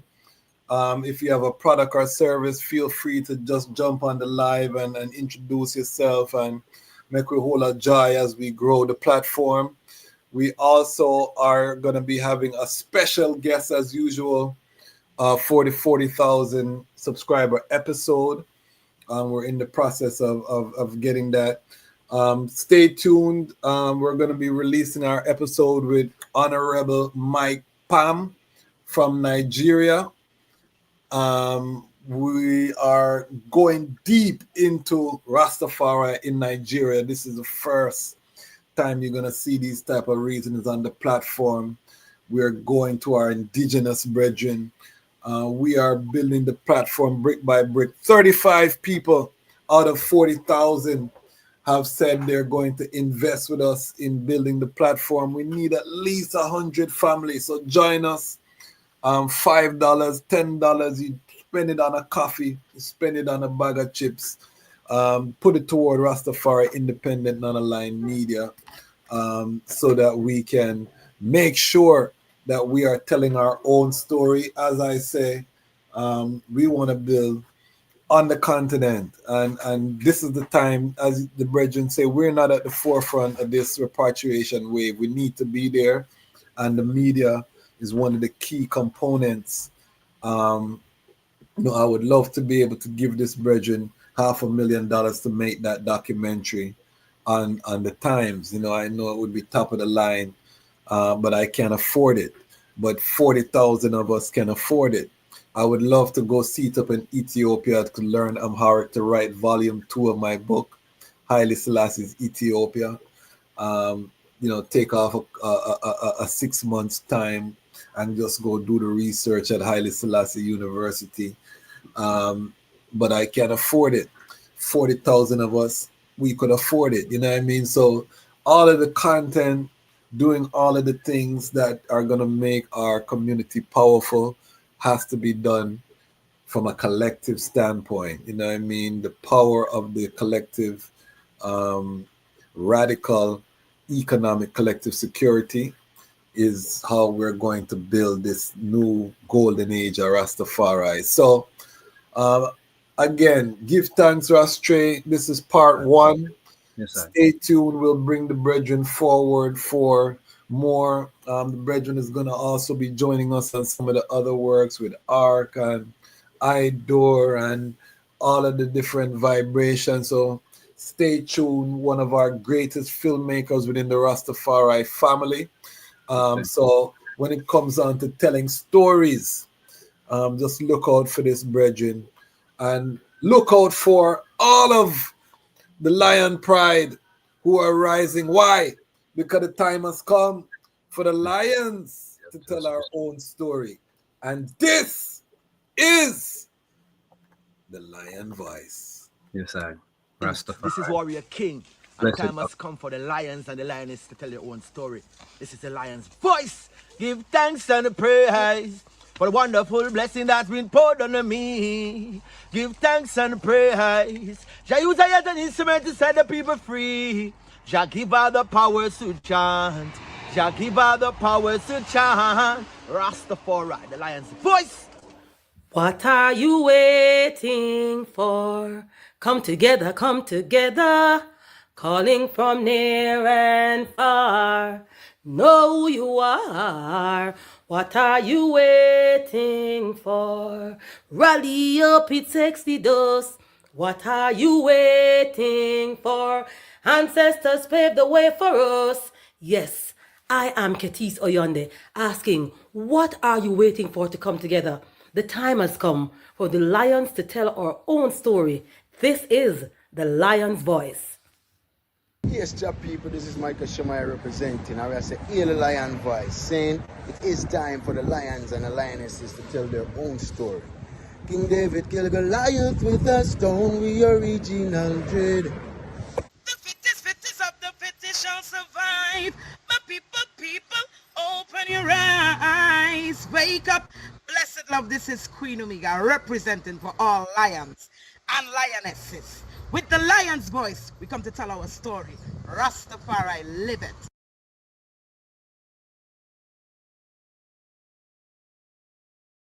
Amina, the time has come for the lioness to tell our own story. No surrender, no retreat, we are Jaja soldier. Rougher than the streets, tougher than a boulder. Bigging up Lamb's voice. Now put it. I Jalifa said that. I will never stop, hail the Most High, and I will never stop, call Rastafari. Blessed love, this is Kushite representing for the Lion's Voice. We are here to tell our own story, Rastafari. Yeah, David Dread of Steel Pulse, and I'm saying hail to the lion voice because it's time that the lion have its voice, have its own story. Says I'm stepping out here. Hear me now. Yeah, the lion's voice. Raw.